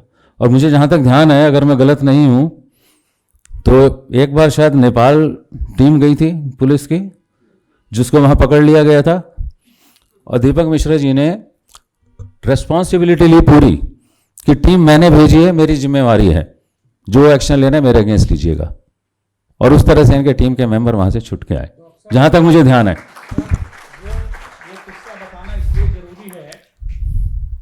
दीपक मिश्रा साहब की रिस्पांसिबिलिटी कुछ नहीं ली, उसमें कहानी और लंबी है सर, और अंदर की है, अंदर की कहानी चली, आप बताना बाद में। जरूरी है सर, आज सब लोग हैं, सुनिए। ये टीम पूरी फंस गई नेपाल में, और ये अनऑथराइज तरीके से नेपाल गए थे। ऑथोराइज तरीके से टीम नेपाल में भारत की नहीं जा सकती है, ये संधि है उसके हिसाब से। वहां पहुंच गए गुड वर्क के लिए, और उसके सलाहकार, एडवाइजर, सब कुछ दीपक मिश्रा जी थे। इन्होंने अपने जितने लड़के पाले पोसे थे, इनके विश्वास के सब भेज दिया नेपाल, और सुनो, पकड़े मत जाना, भाग जाना, ये भी कहा था। अब वहां गुरु किस्मत ने साथ नहीं दिया और टीम फंस गई। बात भारत की संसद में पहुंची, पीएमओ तक पहुंची, बवाल मच गया। होम मिनिस्टर और प्राइम मिनिस्टर जो थे वो बौराए बैठे। नतीजा ये हुआ, ये कहा गया कि सब पूरी टीम नेपाल में जो गई है वो सब सस्पेंड। दीपक सर, कहीं गलत जा रहा हो मामला तो बता देना। अब टीम सस्पेंड, दीपक मिश्रा भी अपना एक मतलब हिंदी में कहते ऑडियल बोले, अच्छा हमने टीम भेजी और हमारे लड़के पकड़े जा रहे हैं, वो फंस भी रहे हैं और बच के आ गए, तो इसका इनाम नहीं, सस्पेंड कर रहे हो। इन्होंने किसी से कुछ नहीं कहा, इन्होंने उठाया स्कूटर, ड्राइवर के संग बैठ के अपने चले आए, घोड़ा गाड़ी, लाल बत्ती नीली बत्ती सब छोड़ाए। कहानी ये है। सर कुछ गलत हो तो सुधार दीजिए।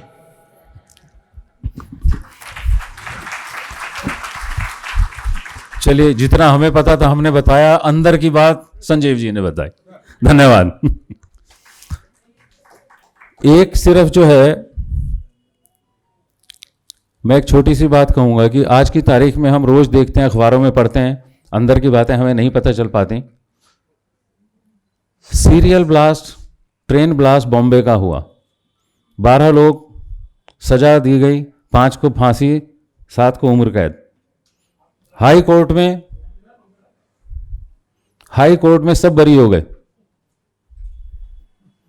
मेरे को जब से ये न्यूज़ पड़ी है, मैं बहुत परेशान इस वजह से कि पुलिस क्या करेगी, पकड़ लेगी, इन्वेस्टिगेट करेगी, केस पेश करेगी, कोर्ट में जाएगा, एक कोर्ट में उसको फांसी हो रही, दूसरे कोर्ट में छूट रहा है। ढींगड़ा साहब यहाँ बैठे हैं, मैं न्याय के लिए कुछ नहीं कह रहा है कि जजेस का क्या रोल है या क्या नहीं है, लेकिन एक चीज़ सिर्फ मैं ये कहना चाहता हूँ कि हमारी जो न्याय प्रक्रिया है, और एक जो हमारा ये है कि 100 क्रिमिनल छूट जाएं, एक इनोसेंट, उसको कुछ सजा नहीं होनी चाहिए। इस प्रिंसिपल पर जो हम चल रहे हैं, मुझे लगता है कि इस यहाँ पर बैठे हुए बहुत लोग होंगे जो इस मामले में कुछ, अगर कुछ ज़रूरत पड़े तो इस पर कुछ कर भी सकें, सरकार को भी कुछ कह सकें। दूसरी स्टोरी स्पेक्ट्रम जो है जस्टिस का, कि why people are hanged. People are hanged not for stealing horses, but that horses be not stolen. एक स्पेक्ट्रम वो भी है कि आम आदमी में दिमाग में कितना होना चाहिए, उसके दिमाग में खौफ ना हो, लेकिन उसके अंदर इतनी एक सोच विचार होनी चाहिए कि अगर मैंने कुछ गलती की, क्राइम किया, तो मैं बचूंगा नहीं। तो मेरी विनती एक यही है कि अगर हम इसमें कुछ कंट्रीब्यूट कर सकें, तो मैंने एक इस कार्यक्रम के लिए सिर्फ 1-2 लाइन भी जो कंपोज की थी, जो मैं दिखाना चाह रहा था वहाँ पर, अगर इसको आगे बढ़ा दें थोड़ा सा, और बढ़ा दीजिए प्लीज़, यहाँ से मुझे ठीक दिख नहीं रहा, और दिखा दीजिए, और thank you.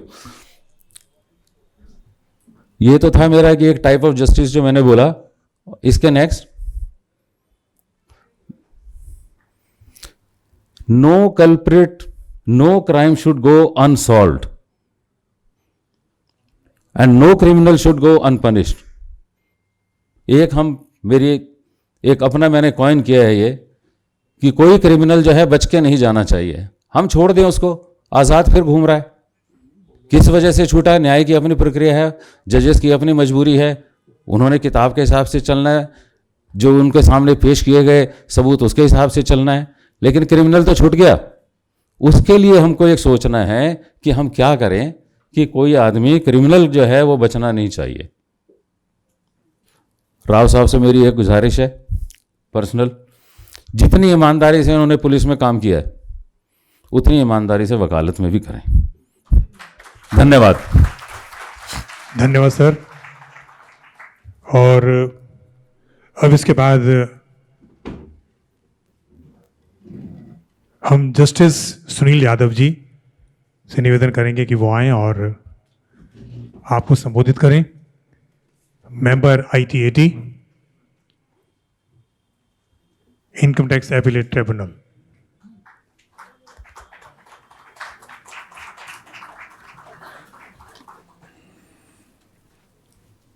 Honourable justice SN Dhingra साहब, लेफ्टिनेंट जनरल VK चतुर्वेदी साहब, TR कक्कर साहब, दीपक मिश्रा जी, डॉक्टर AK मोंगिया, राव साहब, संजीव खन्ना जी एंड पवन अग्रवाल जी,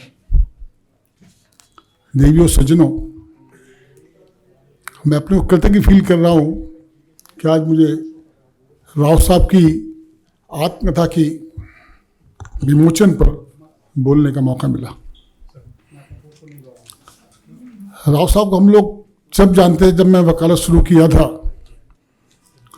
तब दिल्ली पुलिस के 2-3 ऑफिसर्स होते जो नामी जाने जाते थे, they are being called a sharp shooter at the time.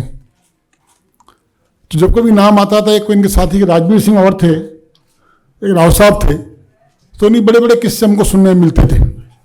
कभी सोचा नहीं था मेरा इनसे संबंध कहीं बनेगा, लेकिन जब मौका आया, राव साहब के बारे में जानकारी हासिल की, तो मुझे पता लगा कि पुलिस ऑफिसर तो हैं लेकिन आदमी बहुत शरीफ है। आप लोगों को बता दूं, मेरा राव साहब रिश्ता है, मेरी बेटी राव साहब के बेटे को है, हम समझी हैं दोनों लोग। लेकिन राव साहब का व्यक्तित्व एक अलग ही है।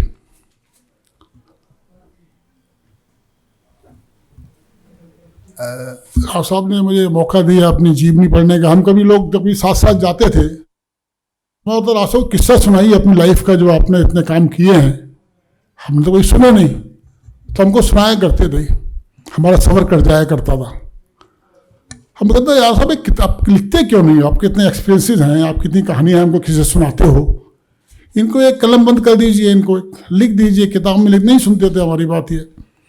तो मैं संजीव चौहान जी का बहुत मैं आभारी हूँ कि उन्होंने उनको डॉक्टर साहब राव साहब को मनाया और इनकी जो आत्मकथा है उसको अपने शब्दों में पिरोया।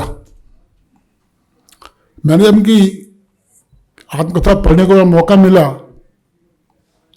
तो मैं बड़ा चकित हो गया। मैंने कहा ये कर क्या रहे हैं आदमी ये, I have not seen such type police officer who one after the killing the criminals and the terrorist. मतलब जैसे आप ना कोई पिक्चर देखते हैं, सिंघम वाली picture, let me remember you, जिसमें एक दरोगा होता है, इधर मारता है उधर मारता है, ये करता है वो करता है, बाद में हीरो बन जाता है। He just like that, not less than that. मतलब कितने लोगों को कहाँ एक जॉब का किताब पढ़ेंगे, आपको इतनी कहानियां इनको मिलेंगी। आपने क्या किया है, जो डरिए कि आपकी कहानी चुरा लें पिक्चर वाले और जाके फिल्म में बना दें इसके ऊपर। तो आप इसका कॉपीराइट रखिएगा जब मौका लगे तब, और जब अवश्य आएंगे आपको मांगने के लिए, उनको स्टोरी हमको दे दो, बहुत स्टोरी है उसके अंदर। तो मैं ज़्यादा समय आप लोगों का नहीं लूँगा। राव साहब ने इशारा भी किया है कि ज़्यादा टाइम मत लेना, और भी काफ़ी लोग बोलने वाले हैं, तो इन्हीं बातों से मैं अपनी बात खत्म करता हूँ। धन्यवाद आप सब लोगों को जो मेरे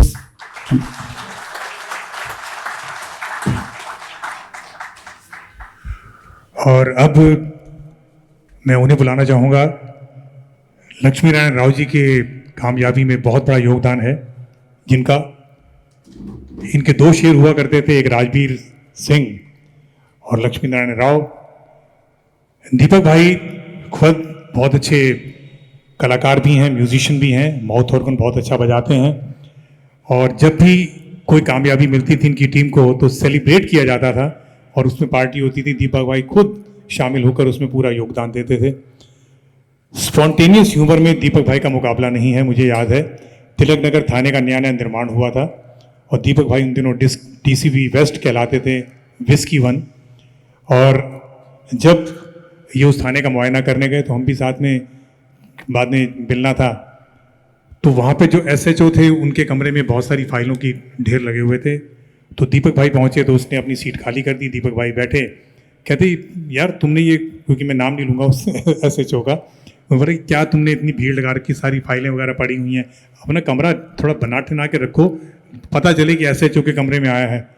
सर जी जो बटन दाब दो, उसने बटन दबाया, दीपक भाई ने तो घंटी बजी तो बाहर से होमगार्ड का स्टाफ का बंदा आया अंदर, तो कहता रे बाहर से 2 बिहारी पकड़ के ला। दीपक भाई कहते नहीं भैया एक ही लेके आना, एक मैं हूँ। तो ये इनकी हाजिर जवाबी है दीपक भाई की। और मैं तो ये बात कहूँगा कि जब भी हम दीपक भाई को मिले हैं, मैंने एक बात कही, मैं कहा दीपक भाई आप पुलिस के काबिल नहीं हो। कहते क्यों?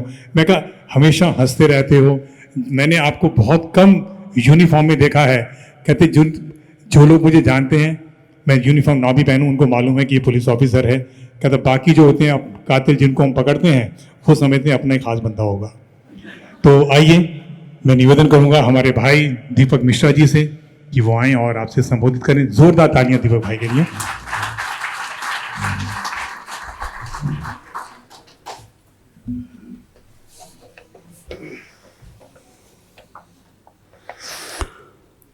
आदरणीय आदरणीय जनरल साहब, जस्टिस ढींगरा साहब, मेरे सीनियर कक्कर सर,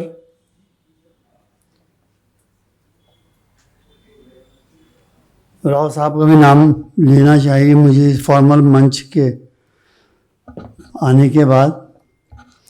इतनी मेहनत करके, इतनी गोलियां खा के मैंने मुलजिमों को पकड़ा और आपने छोड़ दिया, तो ये फ्रस्ट्रेशन पूरे समाज में है। इसका निदान भी समाज के अंदर से ही निकल सकता है, क्योंकि जो जज बनते हैं वो भी हम ही लोगों में से, वकील बनते हैं वो भी हम ही लोगों में से। जब तक हम ये निश्चय ना कर लें कि हमें सही रास्ते पे चलना है, तो समाज नहीं सुधर सकता। ये समाज का ही सुधार है। कक्कर साहब कह रहे पुलिस की इमेज नहीं सुधरी, क्योंकि पुलिस की इमेज को हमने सुधरने ही नहीं दिया। हमने वही जो ब्रिटिशर काल की ट्रेनिंग थी वही पुलिस वालों को देते हैं। पुलिस को ये नहीं सिखाया कि आप जनता के दोस्त हो, जनता की मदद करने के लिए हो। फिर हमने जो सुधार सुझाए गए उनको लागू नहीं किया। तो इसलिए ये समस्या समाज के अंदर हर क्षेत्र में है, सिर्फ पुलिस में नहीं है। आज न्यायाधीशों पर भी लोग विश्वास कहाँ करते हैं? डॉक्टरों पे भी नहीं करते, वकीलों पे भी नहीं करते। लोग कहते हैं देखो डॉक्टर के पास गया, बच के आ गया तो बहुत है। हॉस्पिटल में जाएं तो ये भी होता है कि मरे हुए को रखा हुआ है उस पर वेंटिलेटर पे कि हमारा बिल ठीक हो जाए। तो ये समाज की, पूरे समाज की समस्या है। तो ये समस्या हम ही ठीक कर सकते हैं जब अपने घर से शुरू करें। अपने घर से ही हम अपने बच्चों को ये संस्कार दें कि देखो सबसे ऊपर ईमानदारी। जब तक ये नहीं होगी तब तक समाज नहीं सुधरेगा। अपने लिए जियो लेकिन समाज को आगे रख के। मैं ज़्यादा समय नहीं लूँगा क्योंकि पहले ही बहुत देर हो गई है। तो आप सबका धन्यवाद। और मैं राव साहब को कहूँगा कि अपने जीवन के अनुभव को, आगे के अनुभव को भी लिखें। धन्यवाद।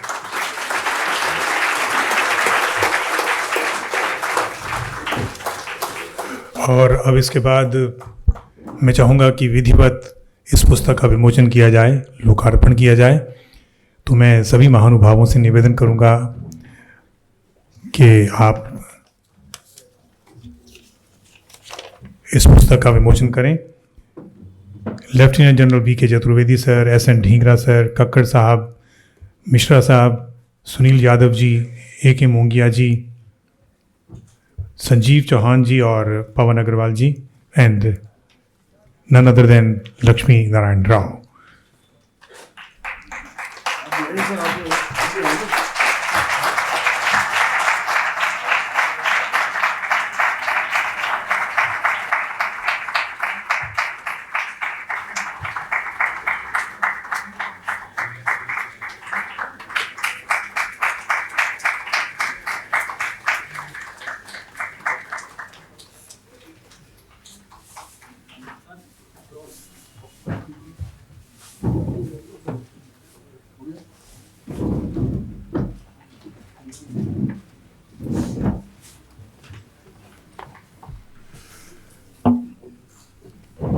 और अब मैं ये दो शब्द जो हैं उनके लिए कह रहा हूँ जिनकी वजह से हम सब यहाँ पर सुरक्षित बैठे हैं। हम यहाँ पर सुरक्षित हैं और उसका श्रेय जाता है सीमा पर तैनात हमारे फौजी भाइयों को। मैं भी सीमा की रक्षा करता हूँ, सीमा मेरे पड़ोस में रहती है। लहू देकर तिरंगे की बुलंदी को संवारा है, लहू देकर तिरंगे की बुलंदी को संवारा है, और फरिश्ते हो तुम वतन के, तुम्हें सजदा हमारा है। और साथ ही मैं ये कहना चाहूँगा जो हमारा तिरंगा है उसके बारे में कि अनेकता में एकता का एकमात्र उदाहरण भारत कहलाता है। अनेकता में एकता का एकमात्र उदाहरण भारत कहलाता है। दोस्तों, हवा से नहीं, फौजियों की सांसों से हमारा तिरंगा लहराता है। VK Chaturvedi sir, PVSM, AVSM and veteran retired lieutenant general VK Chaturvedi साहब आगरा मथुरा के पास स्थित है हाथरस। 1951 में, यानी अब से करीब 73-74 साल पहले, यहीं एक मध्यम वर्गीय ब्राह्मण परिवार में जन्म हुआ था चतुर्वेदी साहब का। और 10-12 साल के जिस बालक वीके चतुर्वेदी का अंग्रेजी में हाथ बेहद तंग था, कालांतर में वही बालक लखनऊ में स्थापित देश के पहले सैनिक स्कूल में दाखिल होकर एनडीए का कमांडिंग ऑफिसर बना। अभी तो महज 20 साल की उम्र में ही भारतीय फौज ने उसे नवंबर 1972 में पाकिस्तान से छिड़ी भीषण लड़ाई में तोप गोला लेकर सिलचर बदरपुर इलाके में युद्ध मैदान में उतार दिया। पूरी चांदनी रात में दिल खोलकर पाकिस्तानी फौज के ऊपर अपने तोप से गोले बरसाता रहा। सूरज की किरण के सामने 60-65 से ज़्यादा पाकिस्तानी फौजियों की लाशें खुद खड़े होकर गिन रहा था। वो लड़का आज भी, अगर आप लोगों में से कोई भारतीय फौज के नासिक स्थित संग्रहालय में जाए, तो तब 20 साल के युवा भारतीय फौजी अफसर और आज 74 साल के हो चुके हिंदुस्तानी सेना के इसी रानी बांकुरे द्वारा अपनी तोप से ध्वस्त की हुई पाकिस्तानी तोप रखी हुई देखने को मिल सकती है। तो मैं आमंत्रित करना चाहूँगा रिटायर्ड जनरल वीके चतुर्वेदी साहब, जो कि अपने अध्यक्षीय भाषण में हमें कुछ संस्मरण सुनाएंगे। तालियों से स्वागत।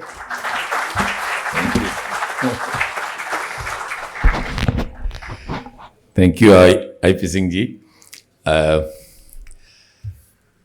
ऑनरेबल जस्टिस शिवनारायण ढींगरा जी, जो खुद एक अलग उनका व्यक्तित्व है और उनकी एक अलग पर्सनैलिटी है। Mister TR. कक्कड़, जो पूर्व कमिश्नर दिल्ली के रहे हैं, और फौज के भी डोगरा के हाजी पीर पास में जो 65 की लड़ाई, उनको भी गोली लगी थी, घायल हुए थे। और दीपक मिश्रा जी आईपीएस, हमारे मिस्टर यादव आईटीएटी के पूर्व मेंबर, डॉक्टर मोंगिया, जिन्होंने राव साहब का जब वो घायल थे तब ऑपरेशन किया, मेरे मित्र Pawan Agarwal, Sanjeev Chauhan and mister L N. Rao, I P Singh ji. आज इस कार्यक्रम में आके मुझे बहुत खुशी हो रही है और कुछ बहुत ही देश के ऐसे नागरिकों से मैं मिल रहा हूँ आज, जिनकी अलग ही पहचान है। कार्यकुशलता, कर्तव्य परायणता, निष्ठा, ईमानदारी, जिनके लोग उनको कोट करते हैं, ऐसे लोगों से मिलके वाकई में बहुत हार्दिक प्रसन्नता हो रही है। ये जो मैं शायद समझता हूँ कि इस पूरे जितने भी मंच पे बैठे हैं उसमें मैं केवल अकेला हूँ जो राव साहब को पहले से नहीं जानता था। आज पहली बार राव साहब से मैं मुखातिब हुआ हूँ। उनका वृत्त चित्र देखकर मुझे बहुत खुशी हुई। एक इस तरह के जो कार्यकर्ता या पुलिस अधिकारी होते हैं, ये वाकई पुलिस की छवि को, पुलिस की पहचान को बहुत ऊंचे पायदान पर ले जाते हैं, और ये सबसे महान कार्य है। आप देखिए, एक साधारण परिवार में, किसान परिवार में पैदा होके एक जज्बे के साथ, जुनून के साथ आप अपने जीवन में कुछ हासिल करना चाहते हैं, और जो इनकी माँ के चेहरे पर मुस्कान मैंने आज वृत्त में देखी थी, कि आपने भी नोटिस किया होगा, वो बहुत कुछ कहती है कि घर का वातावरण बहुत अच्छा है, और वो जो वातावरण है उसकी वजह से आज हम राव साहब को इस अच्छे पायदान पे देख रहे हैं, जिन्होंने जीवन भर संघर्ष किया। जो भी कार्य इनको दिया गया, जिस तरह का भी पुलिस में एंटी टेररिस्ट का, ड्रग्स का या किसी बदमाश से इनकाउंटर का, इन्होंने कभी पीछे हटके नहीं देखा। पूरे साहस के साथ, पूरे शौर्य पराक्रम की इन्होंने पराकाष्ठा हासिल की है और उस कार्य को पूरा 100% सफलता हासिल की है उसमें। ये बहुत बड़ी उपलब्धि होती है। इतने पूरे अपने पुलिस कैरियर में 4 राष्ट्रपति पदक प्राप्त करना, इतने प्रशस्त पद प्राप्त करना कोई छोटी मोटी बात नहीं है। मैं जानता हूं कि इतने आसानी से राष्ट्रपति पदक नहीं मिलता, प्रेसिडेंट मेडल। और आज भी आप जब इस सभागार में देखेंगे कि तो जिस आदमी के सुपीरियर, जिनके अंडर में इन्होंने काम किया, जो कलीग्स इनके साथ जिन्होंने काम किया, और सबऑर्डिनेट जो इनके अंडर में थे, वो सब यहाँ पे उपस्थित हैं। ये बहुत बड़ी चीज़ है और वो एक ऐसी चीज़ को हमको दिखाता है जिसको हमको वो सब एक आदमी के जो चरित्र है, आदमी की जो व्यक्तित्व है, पर्सनालिटी है, उसको पूरा दर्शाता है।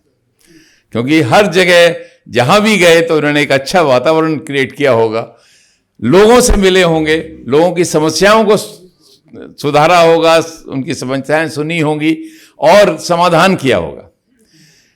आज जब आप राव साहब के इतने प्रशंसक यहाँ पर बैठे हैं तो ये आसानी से हासिल नहीं होती। ये सबसे बड़ी कमाई जिंदगी की जो है, जो आपको रेस्पेक्ट और आदर मिलता है अपने सीनियर से, अपने कलीग से और अपने सबऑर्डिनेट से, उससे बड़ी कमाई कोई भी नहीं है पूरे, इतना बता। और ये मुझे बहुत खुशी है कि हम राव साहब के बारे में आज बात कर रहे हैं। 2 चीजें मैं जरूर कहूंगा। परंपराएं, हमारे रीत रिवाज, हमारा खान पान, हमारे ड्रेस सेंस, हमारी वेशभूषा, हमारे तीज त्योहार, हमारी भाषा, हमारे डायलेक्ट, ये सब हमारे अपने हैं। इनको हमने संजो कर रखना है। चाहे कहीं अगर साउथ के हैं तो साउथ के हमको, ईस्ट के हैं तो बिहू को, और ये अगर हम हरियाणा के हैं तो यहाँ का, ये सब चीज़ें हमको सबसे ज़्यादा उस पर गर्व होना चाहिए। और जिस दिन वो आ जाएगा, आपके भारत शिखर पे पहुंचेगा, यश और कीर्ति के शिखर पे। अगर हम लोग यहाँ पर दाल बाटी चूरमा खाते हैं तो कोई भी हिचक नहीं होनी चाहिए। ऑस्ट्रेलिया में, टोक्यो में, न्यूयॉर्क में या लंदन में हम उसी गर्व और उसी प्रसन्नता के साथ उसको खाएं, और जो अतिथि आए उसको भी हम वो ऑफर करें। मैं कन्विक्शन के साथ कहता हूं कि आपका आदर होगा, आपका सम्मान होगा कि एक भारतीय है जो अपने, जो उसका अपना है, उस पर गर्व करता है। ये बहुत बड़ी चीज है। दूसरा, ज्ञान, जो शिक्षा है, ये बहुत महत्वपूर्ण है जिंदगी में। हमको अपने आप को खूब शिक्षा ग्रहण करनी चाहिए। कभी भी अभिमान, अहम नहीं आना चाहिए। मैं नहीं, सब हमारा है, सब मेरे भारत का है, सब समाज का है, सब आपका है, तेरा तुझको अर्पण, वो जो है वो उस भाव में बहुत कुछ चीज़ें हैं, तो वो रखना चाहिए। और एक और चीज़ बिफोर आई फिनिश, राष्ट्र प्रथम की भावना हमने जन जन में जगानी है। अगर हित की बात आती है तो राष्ट्र हित से बड़ा कोई नहीं है। अगर प्रेम की बात आती है तो राष्ट्र प्रेम से बड़ा कुछ नहीं है। अगर सेवा की बात आती है तो राष्ट्र सेवा से बड़ा कुछ नहीं है। आदर की बात आती है तो राष्ट्र के आदर से बड़ा कोई नहीं है। सम्मान की बात आती है तो राष्ट्र सम्मान से बड़ा कोई नहीं है। और अंत में ये बेसिकली मेरे बच्चे वहां पे बहुत हैं, इसलिए मैं कह रहा हूं, अगर भक्ति की बात आती है तो राष्ट्र भक्ति से बड़ी कोई भक्ति नहीं है। तो ये चीजें एक 2 लाइनों का एक काफ़ी लोगों ने शायद सुनी होगी, मैंने 5वीं या 6वीं में क्लास में ये कविता, जो भरा नहीं है भावों से, जिसमें बहती रसधार नहीं, वह हृदय नहीं है पत्थर है, जिसमें स्वदेश का प्यार नहीं। बहुत बड़ी चीज़ है। और इस पे अपनाना है। और मैं समझता हूं राव साहब जैसे लोग, एक निवेदन करता हूं इनसे कि अब जो है, चाहे वकालत भी अब छोड़ दें, अब बहुत कर दी, अब इसमें लग जाएं कि राष्ट्र के जन जन में जो आपने इतना बड़ा कैरियर और इतनी आदर और सम्मान के साथ अपने पुलिस जो कि थोड़ा बदनाम है उस महकमे में इतना अच्छा कार्य किया है, उसको लेकर बच्चों को, अगली जनरेशन को इसके बारे में बताएं, उनको प्रेरित करें। और जो चीज आपने हासिल की है, हमारे बच्चे जो लास्ट में बैठे हुए हैं वो इससे भी ऊपर भारत को ले जाएंगे। ये इनको करना चाहिए। मुझे पूरा विश्वास है राव साहब इस पे थोड़ा गौर करेंगे और भारत के जन जन में एक नई स्फूर्ति, नई एनर्जी लेकर भारत में राष्ट्र प्रेम की भावना को जागृत करेंगे। बहुत बहुत धन्यवाद। आज बहुत खुशी हुई है, मुझे बहुत आभार व्यक्त करता हूं राव साहब का और मेरे दोस्त संजीव चौहान का, पवन जी का। पवन जी तो खैर मेरे परिवार के ही हैं, श्याम सुंदर जी का, इनके फादर का मुझे भी बहुत आशीर्वाद मिला है। और इन सबका कि मुझे यहाँ पे बुलाया और मैं इस अच्छे कार्य के लिए इसमें सम्मिलित हो सका। धन्यवाद। जय हिंद, जय भारत। धन्यवाद सर। और सही कहा आपने, राष्ट्र सर्वोपरि, ये भावना हमारे मन में होनी चाहिए। जैसे कि पुलिस में सुधार की कई बातें की गई हैं यहाँ पर, तो मेरे को बात याद आती है, मैक्स परेरा सर जो ट्रैफिक के डीसीपी भी रहे और जॉइंट सीपी तक गए वो, तो उनके साथ काम करने का सौभाग्य प्राप्त हुआ हमारे भाई ज्ञानेंद्र आवाना जी। तो मैक्स सर ने बाहर जाके देखा, तो बाहर जब भी पुलिस वाला कोई चालान करता था तो पहले वो सैल्यूट करता था, जिसको भी चालान किया जाता था तो सैल्यूट करने के बाद में चालान करता था। तो उन्होंने आके यहाँ पे बोला, भाई तुम क्यों ये लोगों से बदतमीज़ी से पेश आते हो चालान काटने के टाइम पे, तुम लोग भी ये तरीका अपनाओ। तो ज्ञानेंद्र आवाना को ये काम दिया गया कि तुम पुलिस वालों को बोलो कि अपना थोड़ा पोलाइट लैंग्वेज रखें, जिसका भी चालान करना है उससे पहले सैल्यूट करें, उसके बाद चालान करें। थोड़े दिनों में पुलिस वाला आया, कहता सर क्या करें सर, कहता क्या बात हुई, कहता हम जब भी किसी को सैल्यूट मारते हैं वो कार छोड़ के भाग जाता है।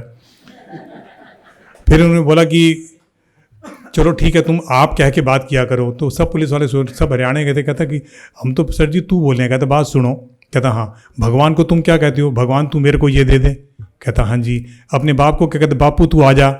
माँ तू क्या कर रही है, भाई तू क्या कर रहा है। तो अपने से बड़ों को तुम सम्मान देते हो तभी तू बोलते हो। कहता हाँ। कहता ये राह पे चलने वाले लोग क्या तुम्हारे बाप हैं, तुम उनको आप क्यों बोलते हो, तू कह के बात करो। तो मैं एक बात मुझे याद है, क्योंकि अक्सर हम लोगों को कई चैनल वाले पकड़ लेते हैं इंटरव्यू लेने के लिए, तो मेरे पास में भी कोई सज्जन आए, कहते आप दूरदर्शन के न्यूज़ रीडर रहे हैं, तो आप बताइए कि देश में सबसे बड़ी समस्या क्या है। मैं कहा सबसे बड़ी समस्या तो जनसंख्या की है। तो कहता आप क्या कहते हैं कि कितने लोग होने चाहिए परिवार में। मैंने कहा 2 या 3 मैक्सिमम। तो उसने मुझे बोला कि आप कितने लोग हैं। मैंने कहा 8। तो कहता कमाल है, आप 8 लोग हैं और आपने अपने पिताजी को समझाया नहीं। मैंने कहा मैं कैसे समझाता, मैं ही 8वें नंबर पे आया। तो चौहान साहब से मैं गुजारिश करूंगा, चौहान साहब 2 शब्द कहना चाहते हैं before we go for the vote of thanks. Chauhan साहब के लिए तालियां, जिनकी कलम का कमाल आप लोगों के हाथों में पहुंच चुका है। वोट ऑफ थैंक्स तो प्रवीण जी ही करेंगे। इस किताब में सब लोग भूल गए हैं क्योंकि नहीं इतना माहौल दूसरा है। एक लिफाफा जो कि पुलिस के लिए बहुत अहम है। लिफाफा जो चैप्टर है वो पढ़िएगा, लिफाफे की कहानी क्या है, क्योंकि जब लिफाफा सामने आता है तो हर कोई दबा के रखता है। राव साहब ने क्या किया, और एक बहुत शार्प माइंडेड होता है क्रिमिनल, पुलिस से आगे चलता है। जब क्राइम हो जाता है तब पुलिस पहुंचती है। एक ऐसा भी क्रिमिनल इनकी जिंदगी में आया था जिसने इनका ट्रांसफर करा दिया, मगर चोर के ऊपर मोर बैठा था।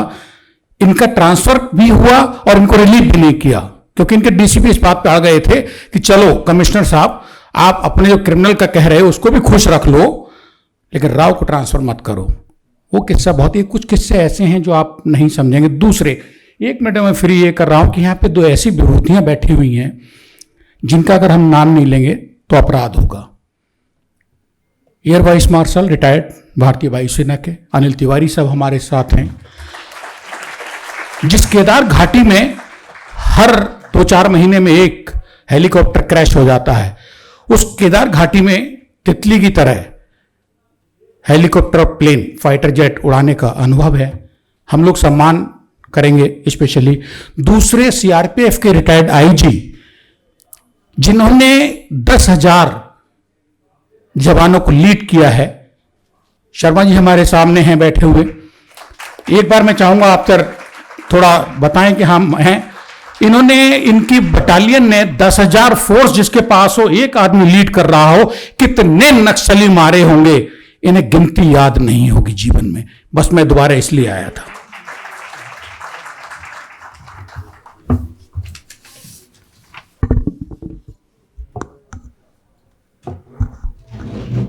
और अब मैं श्री प्रवीण राव जी से निवेदन करूंगा, जो कि सुपुत्र हैं लक्ष्मी नारायण राव जी के, कि वो आएँ और विधिवत आप सबका आभार प्रकट करें।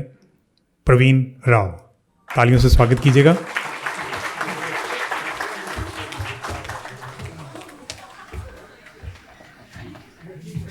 Thank you, sir.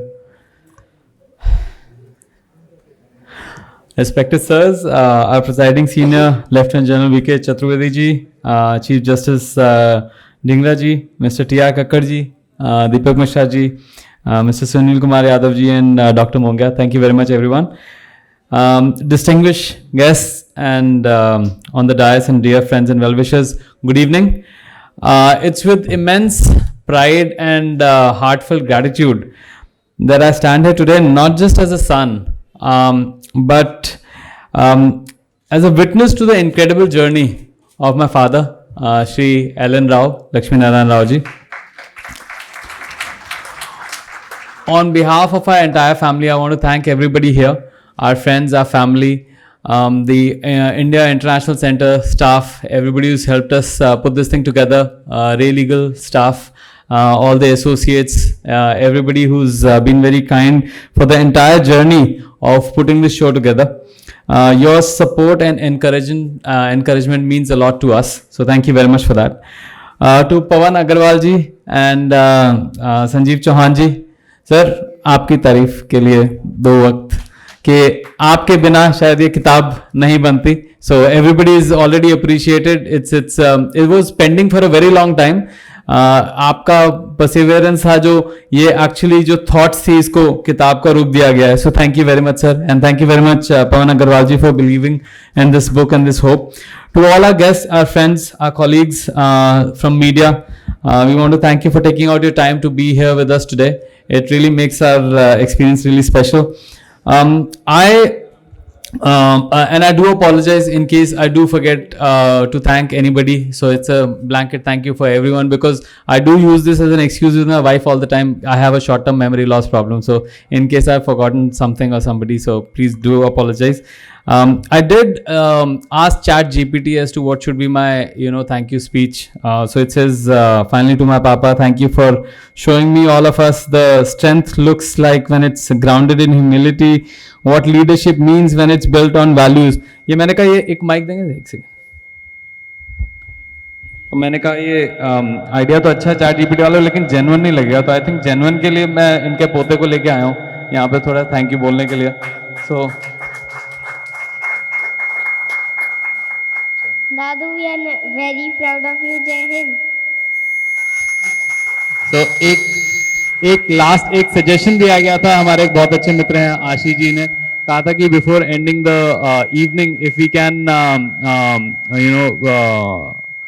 finally say goodbye with our national anthem. But before we do that, I cannot forget to say thank you to IPS Babaji, because he has made the entire evening so special and so entertaining. So thank you very much, sir. So I think Mr. Rao might want to say something, and after that we might close it with the national anthem as well. Thank you. एक चीज़ बड़ा ज़रूरी बताना ये था कि इस किताब का मकसद पैसे कमाना नहीं है. कोई रॉयल्टी मैंने इसमें नहीं ली है. और अभी जितने भी गेस्ट आए हैं सभी के लिए किताब बाहर हैं. कोई चार्ज नहीं, कोई पैसा नहीं है. आप सप्रेम मेरी तरफ से आपको सादर भेंट है. वो आप इसलिए है कि आप इस किताब का मकसद जो है वो सब पूरा हो. मेरे दोस्त जर्मनी से, सॉरी वो उधर से आए, बेल्जियम से आए, विजय मलिक साहब, और मेरे जो LS बरार साहब है, मेरे जो इस चैप्टर में बड़ा जिक्र है इनका, वो चौधरी श्याम सिंह साहब और रणधीर सिंह साहब जो भी हैं, सारे इनका बड़ा अच्छा जिक्र है इस केस में, इसलिए सबको मैंने सादर आमंत्रित किया। बहुत बहुत धन्यवाद। किताब की प्रति जरूर लेके जाएं यहाँ से प्लीज। एक रिक्वेस्ट आई है, गाड़ी है DL1CT2299, अगर किसी की गाड़ी है तो वो थोड़ा प्रॉब्लम हो रही है, if you can move that sir, with your permission sir. अगर जनगण मन से और अब इसके बाद सिर्फ इतना आपसे निवेदन, आप सभी राष्ट्रगान के सम्मान में अपने स्थान पर खड़े हो जाएं।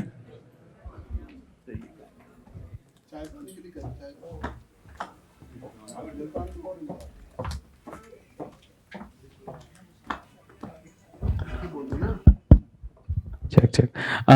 जैसे पिताजी ने कहा, प्लीज चाय जरूर लेके जाइएगा, चाय पान का प्रबंध है। हाँ जी, तो अद्वै के साथ गाएंगे। Advait, okay, Advait ready? Okay, ready? Jana Gana मन अधिनायक जय हे भारत भाग्य विधाता, पंजाब सिंध गुजरात मराठा द्राविड़ उत्कल बंगा, विंध्य हिमाचल यमुना गंगा, उच्चल जलधि तरंगा, तब शुभ नामे जागे, तब शुभ आशीष मांगे, गाए तब जय गाथा, जन गण मंगलदायक जय हे भारत भाग्य विधाता, जय हे जय हे जय हे जय जय जय जय हे। जय हिंद। और आखिर में सिर्फ इतना कहेंगे आपसे, हुआ चाक दामन न तुम सी सकोगे, बहेंगे जो अश्क न तुम